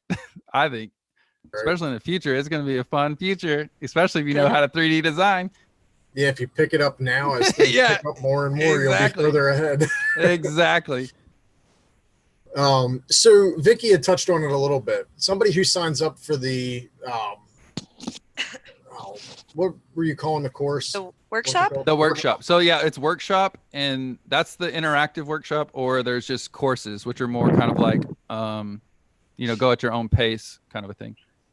If somebody does sign up for one, like the workshops are a 4-week period that you're signing up for. Right. And like Vicky said, things come up or somebody signs up for it during the holidays or something. If they do have to break away from it for a little bit and come back, how do people go about that? Is it easy to do that? Or? Yeah, they can just start and stop. I'm pushing them each week, like, hey guys, don't forget to upload. Let me see your thing. Hey, here's what Vicky made. Hey, here's what so and so made. Just to try to keep that spark, that inspiration, and kind of like accountability up. And that's what Vicky would be like, oh, I haven't done it yet, and then she would just bust it out. She would like pump like 3 designs out, and I was like, yes, like, she did it. When you log in, there's a dashboard and it'll remember where you were. So you can always go back and watch the other videos, but it starts where you left off. So now, how long do you have access to? Oh, I just checked. I was signed up for the November, and I still have access to it. Yes. So yeah, and future Yeah, totally. That all future updates. Like I like write down notes every time. Like anytime somebody's like, "Hey, this I didn't understand this," or "This was too confusing," like I'm going back and updating the course as soon as possible to keep it fresh. So even like a year from now, Vicky can still go in and be like, "Oh, there's new stuff," or anyone who just signs in to be a student. Now, if we were talking about kind of the confusion with Blender and the evolution of it from 2.7 to 2.8, if somebody signs up for it now, they're learning 2.8. Right. Yeah. Let's say Blender 2.9 comes out a year from now. Yep. We all know Blender doesn't develop that quickly. They do now. They are. They're are pumping they out. doing, They're doing dude. They update the course like what every day almost. Like they're getting really? millions of dollars from big companies. Like they're pumping out updates. Cool. If let's say somebody signs up for it now, it's 2.8, and a year from now 2.9 comes up. Mm-hmm. You're going to be evolving the courses. If somebody signs up for the beginner, are they grandfathered into the newer version? Yes. Like will their course just continue to grow? Yes. That's the goal. Eventually the hope is to eventually do a subscription model, where it's like, a reasonable price where, you know, you sign up, hey, it's X amount a month, maybe like $5 or whatever, you know, or whatever it is. And then you have instantly, you know, hundreds of videos specifically for 3D print design, where there's like amazing instructors like Devin for Make Anything, ChaosCoreTech, Vicky, you know, anyone like these power creators who like know what the heck they're talking about and like can guide you through these things. That's kind of the big goal that that's what my dream is, to be able to like pay people what they're worth and the skill set that they have. Matt, unmute Shawn. Oh, I thought he was saying he muted somebody. Oh, it was me. I was muted. I don't know but why. Yeah, the course will evolve. I kind of got off topic, but yeah, the course will evolve as it comes. Probably, I would say like every 6 months would be about, you know, as if there's big updates, then I'm definitely going to be updating it. Right, cool. And I've also seen evidence of the evolution already. When I was taking the course, I think the remove doubles was renamed to like merge by distance, and you had a correction in there. Yeah, I'll be like, hey guys, this is me from the future. Yeah. This is the update. This is what's going on. You know, like things like that. But eventually, once 2.9 comes out, it'll be like a total rehaul of the whole course. You know, like, hey, this is now 2.9. Like, let's get on with it. Right. So if somebody bought the 2.8 course, do they have to buy the 2.9, or will theirs? It'll be the same. Yeah, it would be the same. Okay. Like Vicky, like even though she bought it or she got it 2019, you know, a year from now, she would still have access to the newer updates. Okay, cool. Yeah, That's pretty neat. They like, because I know some of the sites like I don't know if Skillshare does it, but before Skillshare and those different sites, if you bought a course, you got that course. Any changes to it down the road, you still have the old course. Yeah. Newer software. So that's really neat. I mean, that kind of really justifies the money for it even more so. Right. Because you're going to have, it's future proof. Right. I mean, yeah, that's the goal. I mean, this is like my new focus for these next few years, is to just focus on the course, like 100%. And then, you know, if I need additional income to cover the bills, you know, then I might take one, like 3D print design project for like a client, you know, and stuff like that. Right. So I'm going to use myself as an example. Yeah. But if somebody, so say I needed to make this prop, right? And I need to 3D model it and design it, but I don't know how to use Blender. Mm-hmm. Is there a way to learn directly one time from you instead of taking the whole course and then get the course after that to kind of meet that timeline that I need to make? Or I don't know if there's like, you would get a one-on-one, but like, I mean, Blender so maybe is like, you're almost modeling it, but you're showing how. I mean, I would. I didn't know if there was that option for people. Like if they're like, I mean, I won't design it for somebody. If somebody Right. wants me to design something, like I charge at least $100 an hour, you know, for a custom model. Like that's kind of right. my baseline. But I mean, like if I want to learn the program, but and I want to model it myself. Oh yeah. If we can Is do it there in a an hour, one-on-one? yeah. Say what? I said if we can do it in an hour, but if Well, if you've never opened Blender, it's going to be hard probably for you to get Yeah. up to that speed that quick. Wouldn't you say, Vicky? Go ahead, Vicky. Well, yeah, but I would also say, you know, I don't want to take money away from JWall, but you might want to. The Blender community is so huge. It's amazing. You may want to just Google. Like one time, I wanted to make a little pumpkin, and I Googled, you know, like pumpkin Blender, and there was a tutorial literally called "How to Model a Pumpkin in Blender." And, Yes. you know, so it may already be out there. Or Totally. I wanted to make a Mobius strip, and there's a little. Yes. Someone's making a tutorial already. So Yep, and that's what I do just too. named the way that I learn almost every piece of software that I use. So Totally. I one mean, Google at a time. YouTube is the college. You know, YouTube is the college. I mean, that's where everybody goes. Even I go there to get information. You know, like everybody knows that. You know, but more or less, our workshop is more about transformation and accountability and pushing somebody if they're really serious and they just like, I need to learn this. You know, like. Then that's what we're here to do, is to like push you. That's really what we're doing. So with your by signing up for the course, you get access to Discord. Mhm. And you have access to Discord basically forever. Mhm. And I'm assuming on Discord, then you can kind of go on there and ask questions. It becomes a community of itself of people. Exactly. Of course, Exactly.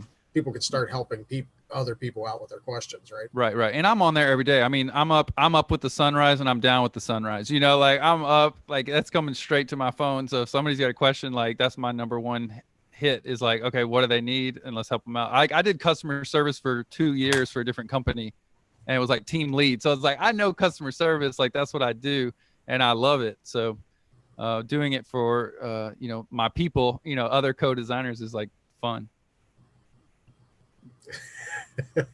But and also what they get so if you do sign up for a workshop, it's you get 10 projects plus a bonus EV, live weekly meetups. You get a one-on-one hour session with me, and then you get the student-only Discord for designers. You can, if you want, do a 25% affiliate link. So if you wanted to, make money for learning design, you can do that too. You get a student-only forum where we will workshop.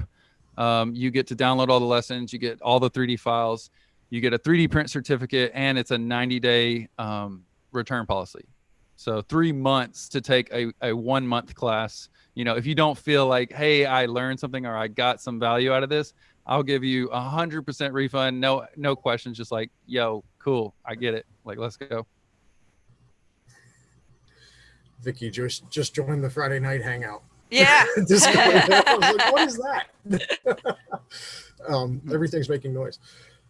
Yeah, so to go along with what JWall was saying, the f3dpch.ptt.live, if you use that or the coupon code on ptt.live, f3dpch, you'll get the discount on the course. F3dpch does get a kickback from that. It is an affiliate link. Yep. The cool thing about that is not only are you learning something, but by get from it actually covers the operating costs of F3dpch for an entire month. Yes. So for each person, that's huge That's great. for me. And like just pays for the website, pays for the streaming software, pays for the podcast hosting, everything. Yeah.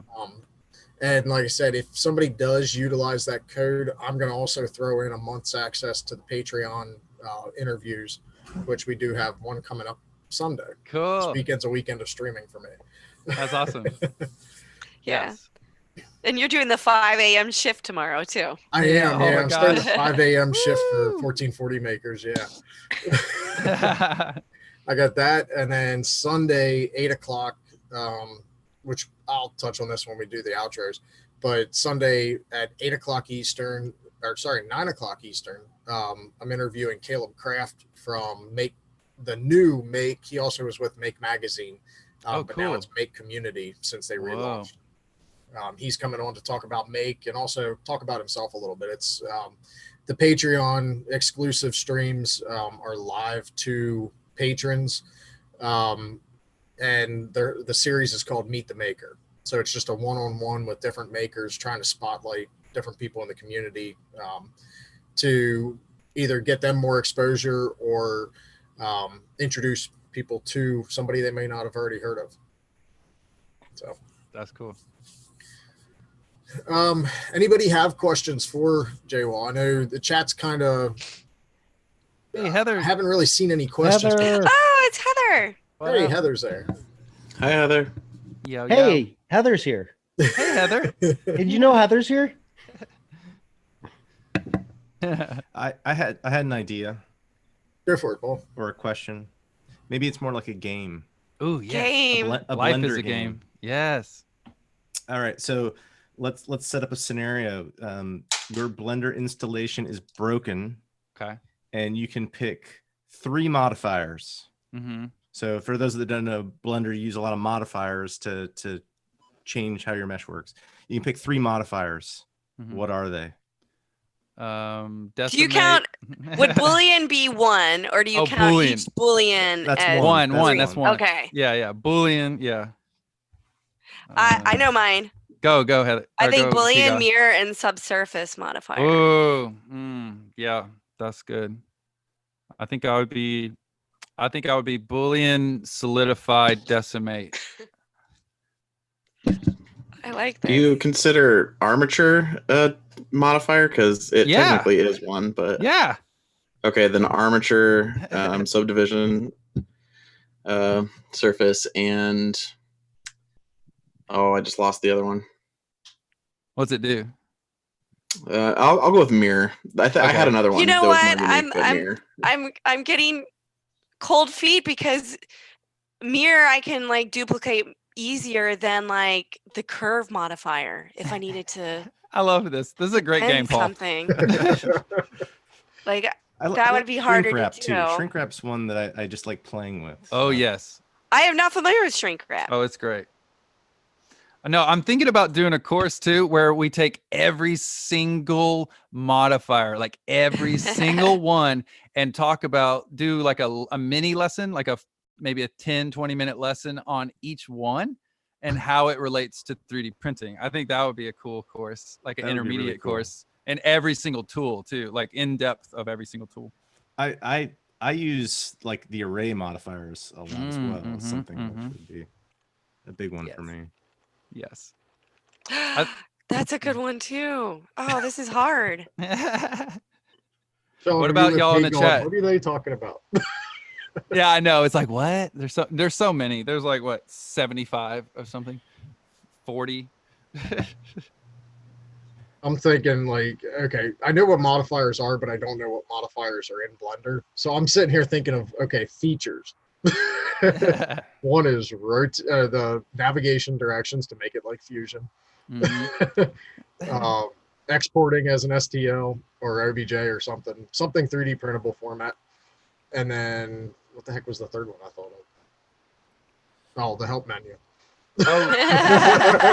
Tiga, have you done color with Blender or Garret? Have y'all because done that? I've done some color sandstone prints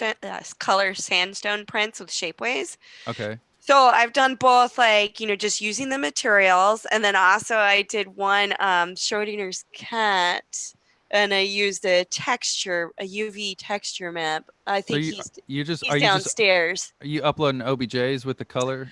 What they do is it's an X3D format, I think, and you zip it up with the texture, the GIF or JPEG that's going to go with it. Okay. Have you dabbled in that, Garret? At all?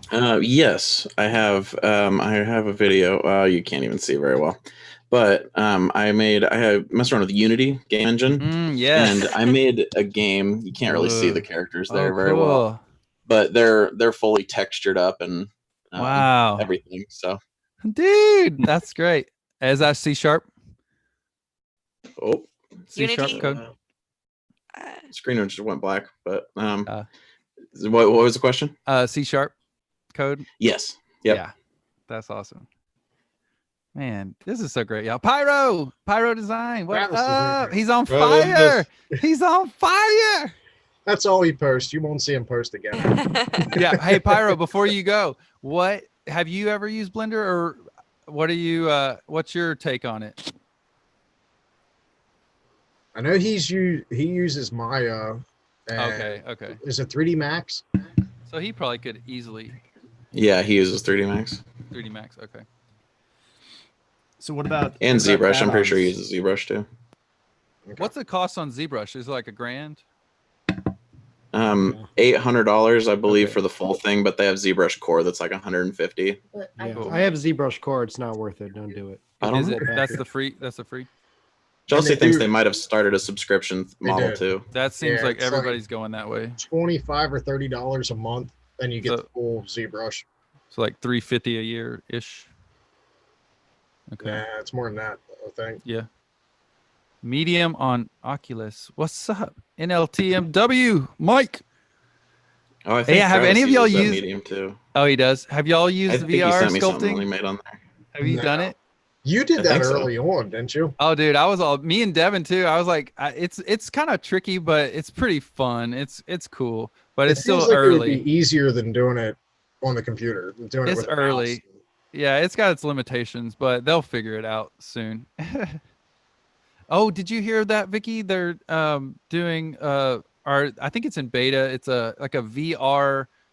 Like if you have an Oculus or a Vive, you can be inside of your Vive or an Oculus and using all the sculpting tools inside of Blender. They're working on some type of thing.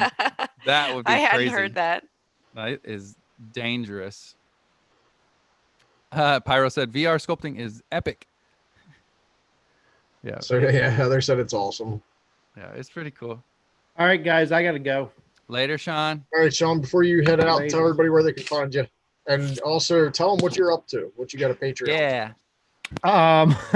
My name is Shawn. You can find me on Twitter as artmods_, Instagram as artmodsofficial. What else? Everything. You can find me on LinkedIn. No. Wow, I don't even know the spiel. Did you get your TikTok set up, Shawn? Say what? Are you doing a TED Talk? You got a TikTok? I'm doing a TEDx. TikTok. About my cat.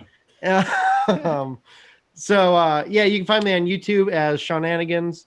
And then you can find the Patreon that I just started as Shawnanigans, as well as Buy Me a Coffee. So those are for something that I'm doing and I'm going to continue to do. So don't yell at me. Stop.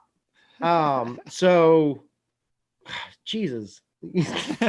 So I'm shooting a short film right now. I'm in pre-production. The script's written.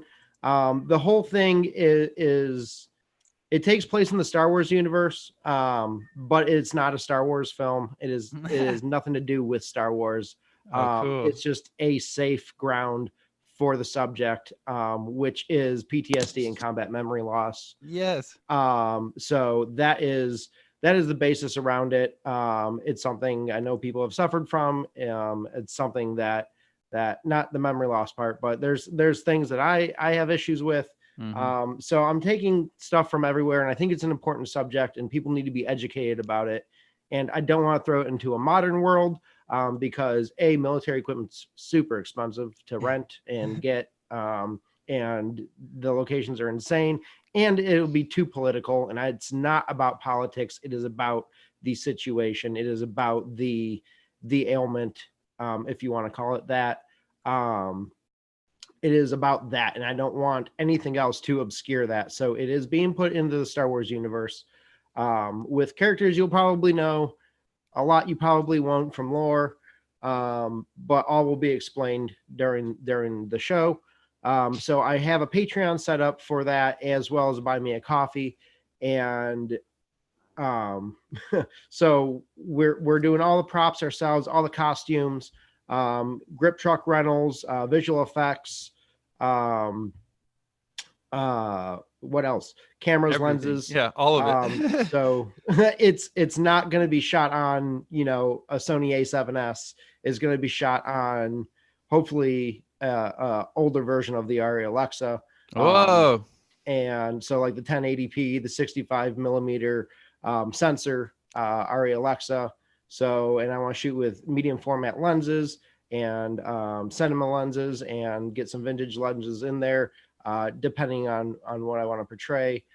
So there's a lot that's going into this, a lot of lighting, a lot of sets. We are going to be building 2 sets.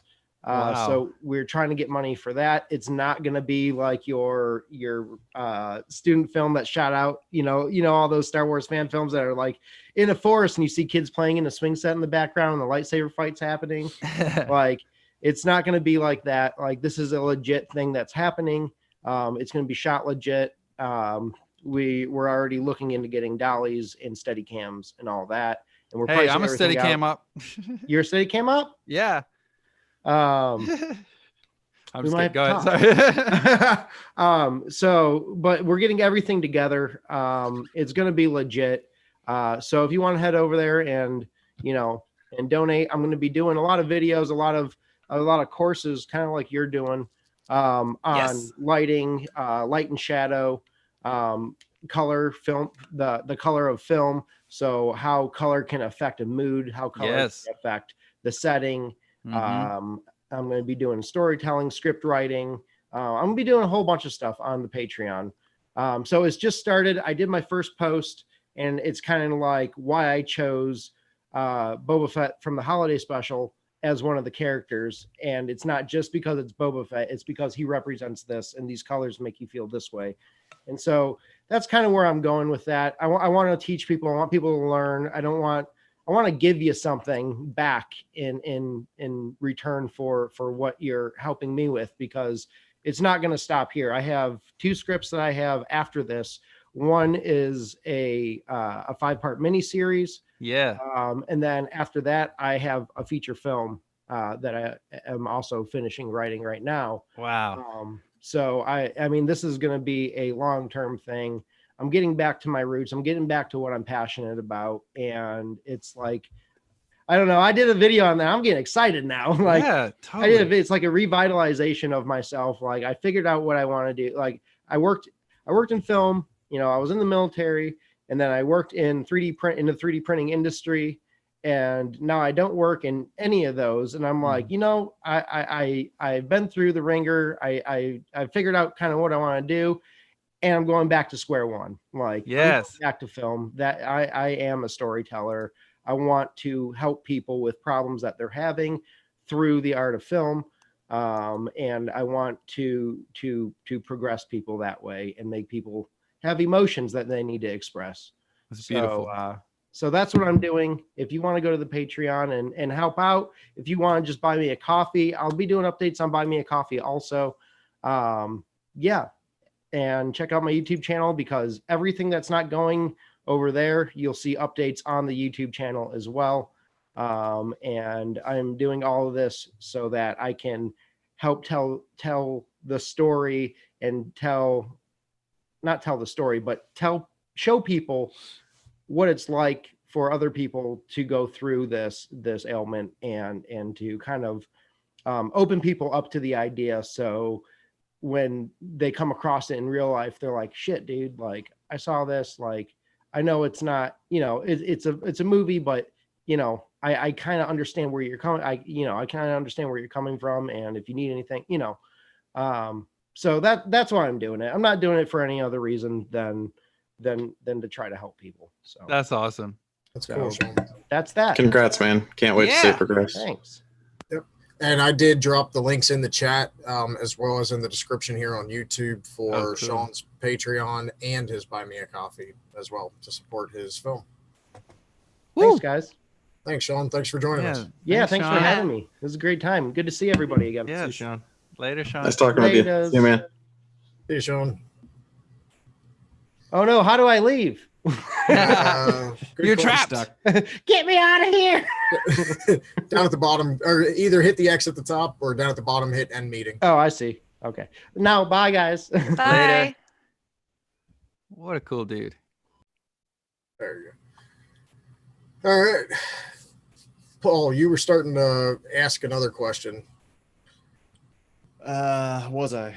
I was going to play the same game, but just as far as 3D printing with Blender, they're add-ons, right? There's the 3D print toolbox. Is there anything else that you guys have found Bull tool useful as far as add-ons? That Bull tool all day. Oh yeah, okay. All day. Highlighting holes. I can't remember what the tool is actually called, but the one where it shows holes in the mesh, because ZBrush is notorious for sticking holes in there. Ooh, that's an add-on? I'm not sure. I think you showed it in your class. It's part of the analytic thing. The solid. The toolbox. Okay. Yeah. Okay. I was like, what? What about you, Vicky? I don't use the add-ons very much. Not even the 3D printing one. Oh yeah. You just go file, export everything. Yeah. Okay. Yeah.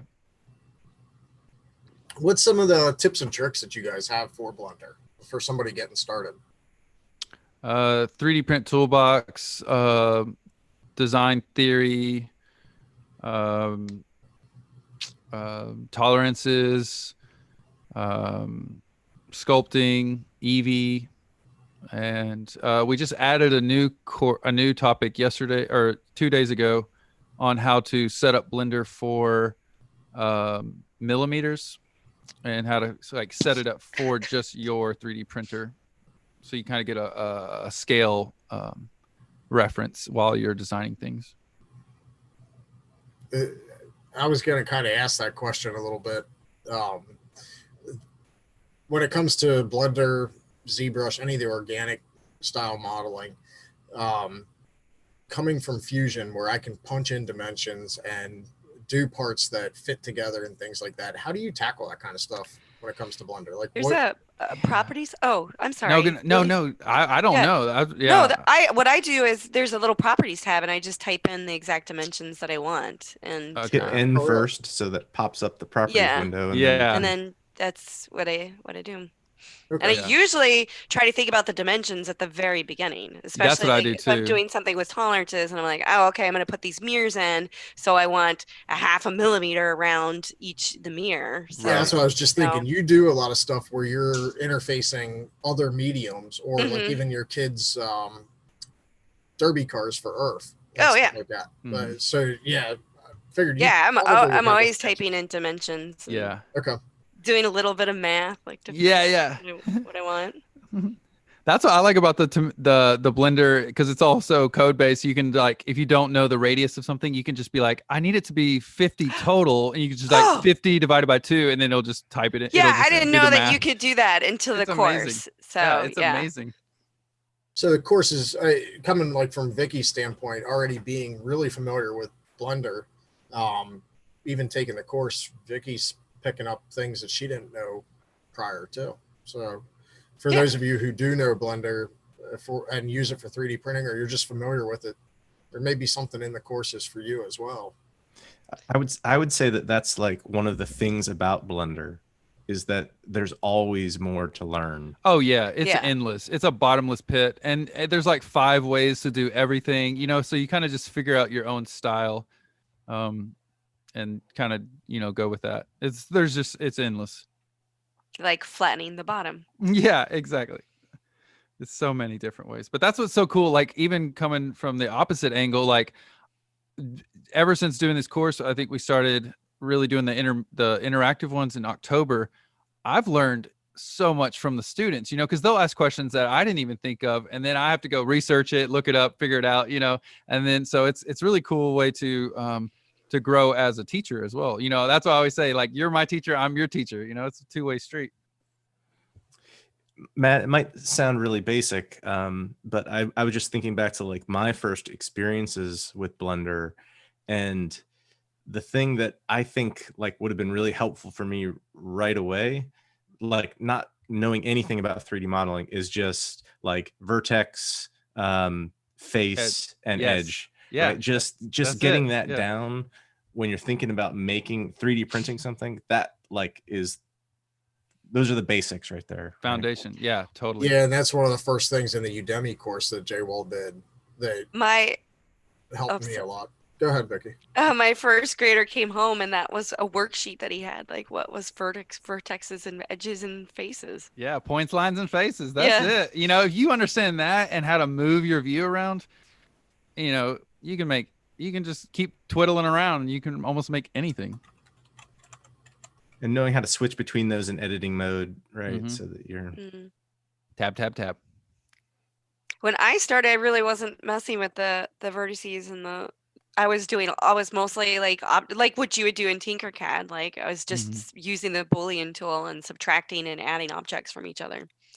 Well, actually, that's not true. I first started with Bezier curves and like just making like a sweet little 2D object, and then I started being subtracting and adding. And how do y'all feel about the? Oh, sorry. Go ahead. No, go no. After you. I was gonna say, how do y'all feel about Blender's Booleans? I feel like sometimes they're kind of buggy. You know, like that's the only thing I kind of like really don't like about it is you just never know if it's really gonna pop that how you want it. See, that is like my big complaint, right? Yes. That's the thing that you don't know, and it depends on if you're using BMesh or you're using Carve, right? You'll get different results. Well, those are gone now. They don't even do that anymore in the new one. Yeah, I did notice that. They don't even do it. Yeah, there is no B Carve. It's like that's what I was like. Oh, okay. But I've noticed that there's a lot of factors that really can help the Bool tool that I've been playing with recently, and it's like scale. If you're like if you're pushing polygons too far, there's like a bunch of things that can really mess up the booleans. But that's one of my goals this year, is to really like get solid with the booleans, like knowing 100% like it's gonna cut, or like the math is gonna work on it. Have you had a program or like a box modeling program that does booleans well? Because Tinkercad. Well, but that's not. It's more Yeah. like mesh. It's not really. Yeah. It's a bit different because like Fusion does it really well. Right. But right. it's like it's not really triangles and stuff like that in Fusion until you export it. Mhm. But like ZBrush does horribly with them. Like you have to know how to kind of use it, and it still fails all the time. Right. So it's like I just haven't seen it done super well. I was reading something. There was someone saying like, just try and figure out, like, learn ways to not use the bool tool as like, don't rely on it as much as a designer. And I was like, oh, I love the bool tool. I'm right there with the you, Vicky. intersection I love the most, I think. Yeah. Oh, I don't use that much, but yeah, I need to play with that. Using the Boolean tools, while they don't operate the way your mind would think, it seems like the Boolean tools should be intuitive. You want it to cut, or you want it to merge, or whatever. Mm-hmm. And ZBrush is a good one. Like, I'll try to cut something off of a model, and it keeps the part that I tried to cut and gets rid of everything else. Like, the frustration with the Boolean tools is way worse than what it should be. It is a learning curve. And I don't know about other programs, but with Blender, it's always that you get vertices that are on top of each other, right? And then it doesn't know in from out, and then that's the issue. So like with a lot of things I do, it's if you had a cylinder, well, just rotate the cylinder around its axis, right? And then you do it again and it works fine. So right, knowing little tricks like that to get away with it if you can. Right. But I've done a bunch of client projects, and it would kind of bug out, and then just like you were saying, Paul, just barely moving it, and then it's like, okay, cool, it's got it. Yeah. So that's my only complaint with Blender too. But I don't even know, could they even fix it? It seems like to be more of a math issue of some kind. I don't know. We're planning the next Friday night hangout in the chat. What does it say? A Pyro versus ChaosCoreTech ZBrush model fight. Yes. Yes. Not that I get it, Travis says. I'm pretty sure we tried this one other time, did we not? Do we not remember the Lego thing? Or yeah, Travis just said not that again. Yeah, exactly. Does anybody have chat? Kind of make this be the last call for questions for JWall. I mean, we've got JWall, Vicky, and Garret, who've got experience across multiple pieces of software for organic modeling, but really specifically Blender. So if you guys have any questions, get them in the chat. Bring them on. One thing I wanted to add quickly to just sing JWall's praises a bit. That he did super well in the classes. Two main things. One, I really liked how you went over like the collections and stuff. I think that's what they're called. But like being able to kind of take a snapshot of your project in different like phases, I guess, to export them, but still be able to go back and tweak things to export it a different way. That was really, really nice. Thanks. And then I also really liked when like you were teaching and stuff, because a lot of tutorials on YouTube, they just throw shortcuts at you, shortcut after shortcut after shortcut, and it just like it turns into like a memorization problem that it's like I can't remember what the shortcut was for that, so I have to like scroll back in the video. But you always made it a point to like point it out where it's in the menu as well, and I found that I learned better that way, like being able to go to the menus, and then once I'm more comfortable with it, learning the shortcuts so I'm quicker. So I appreciated that. Yeah, thank you. That's great. Yeah. Thanks, I think you got a subscription. I think we finally convinced Mike to sign up. Hey, Mike. Yes. Thanks, Mike. That's great. Yeah. All right. All right. Well, I don't see any questions from the chat besides Mike asking for the link. If you guys want to check out the courses, f3dpch.ptt.live, or if you don't want to use the affiliate link, just leave the f3dpch off. It's up to you. Yeah, and you can go completely free. Even like I was saying, you can sign up right now and get the whole first week, 3D print workflow, today, right this second, or tomorrow, I guess. Yep. Vicky, do you have anything else for the stream? I'm good. All right, Garrett. Nope, I think that was it for me. How about you, Paul? No, I think I'm good. All right. Well, we'll go through and do the outros, and we'll start off with our guest of the night, JWall. Tell everybody where they can find your courses, where they can find you, and Patreon, the courses, anything, whatever you got. Yeah. Well, I just want to say thanks for having us. This is so cool. I love just chatting with y'all. And then I'm PrintThatThing on everything. F3dpch.ptt.live is where you can get any of the classes or the workshops or courses. And yeah, keep creating. And that's all I got. All right. Thanks, JWall. Yeah, thank y'all. Thank you for joining us tonight. Thanks for saying yes and coming yeah, on, I was honored. This is cool. Yeah, thanks Tiga for talking to me about it too. This is great. And actually, with that said, Vicky, go ahead. Tell everybody where to find you. All right. Once again, I'm Vicky Somma. You can find my sparsely updated YouTube channel at YouTube/TGall3D. And then I'm on Twitter at TGAW. And then we were talking in the chat. I will be going to my very first MRF this year. So maybe I'll see you guys there. Woo! Cool. And Vicky, what's your Etsy shop in case anybody wants to check it out? Oh, okay. It's etsy.com/VickyTGAW. Yes. Oh, Vicky, will you send me a link thing? I'll join from your link. Okay. All right. Next up, we've got Garrett. I'm ChaosCoreTech on everything. You can YouTube is probably the biggest one. We post YouTube videos. We're starting to do it more frequently. You can follow me on Twitter, but I tend not to post much because I'm bad at that. You can follow me on Twitter. I was going to say, follow my wife, Chelsea, who does like all the painting and a significant amount of the modeling too. It's Chelsea423 on Twitter. She'll post updates all the time. And we recently launched our Patreon again, ChaosCoreTech there as well. So if you want to see some of our models, and there will be some tutorial type stuff going up there as well, you can check that out. And yeah, I think that's about it. And Chelsea was one of the contributors for the 1440 Makers Australian Relief. You can go to, what's the website? 14 Gumroad. Oh. Gumroad.com/ChaosCoreTech. And which model is it that's on there, Garrett? Or there's multiple. There's 3 of them, and it's grouped though. It's grouped. Okay, Yeah. so it's one Australian thing, but animals. there are 3 models on there. They're Australian animals. Cool. Okay. All right, Paul, go ahead. Thanks for having me, Matt, and thanks for the panel for a very interesting and lively discussion. And thanks for JWall for putting together these classes. I think I'm going to have to be checking them out as well. Please do. You can find me on Twitter. Paukstellis is where I do most of my 3D printing stuff.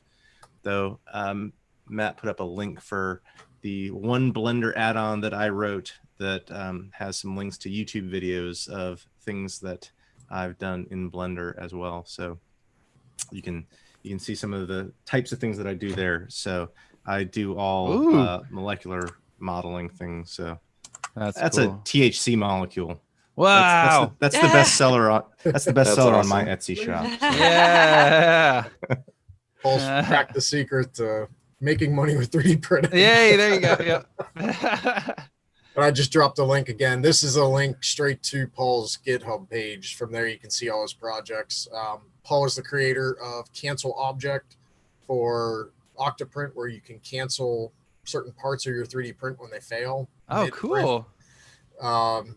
You've got a multiple instance of Octoprint that's like a script to install and set up multiple versions of Octoprint for multiple printers on the same computer. Oh, I need that. Okay, I'll talk to you, Paul. I need to work out my Octoprint server and just run the script because I've got it so screwed up by doing it by hand. Oh, that's great. That's so good. But yeah, so that's Paul's GitHub. You can find most of his stuff on there, and then like he said on Twitter. Oh. All right. And that brings it back to me. Thank you, everybody, for joining F3D PCH this week.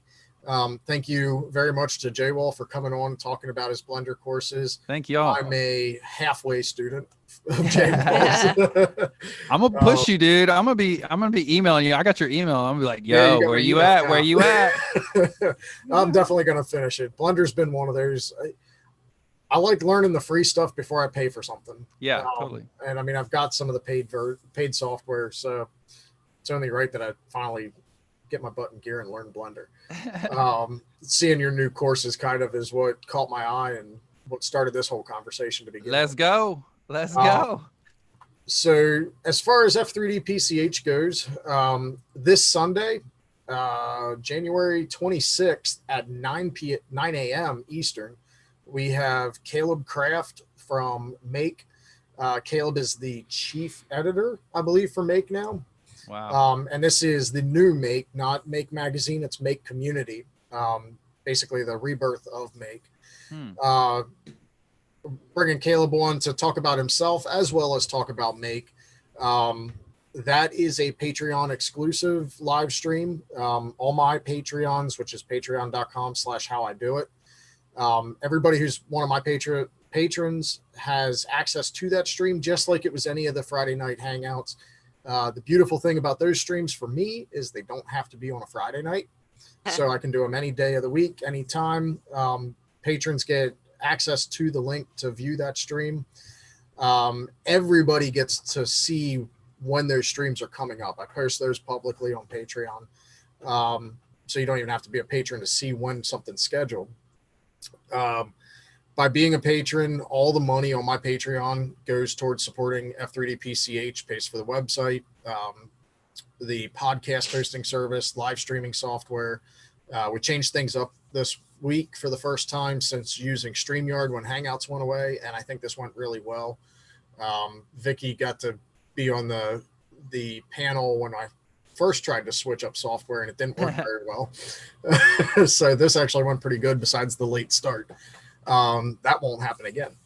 The next Friday night hangout on a Friday is February 7th, and we have Scott Latine and Lulac from Marlin, developers of the firmware that runs on most of your 3D printers. Yes. We're going to be talking specifically about Marlin 2.0, the new version, what's the latest and greatest about it, and where things are heading.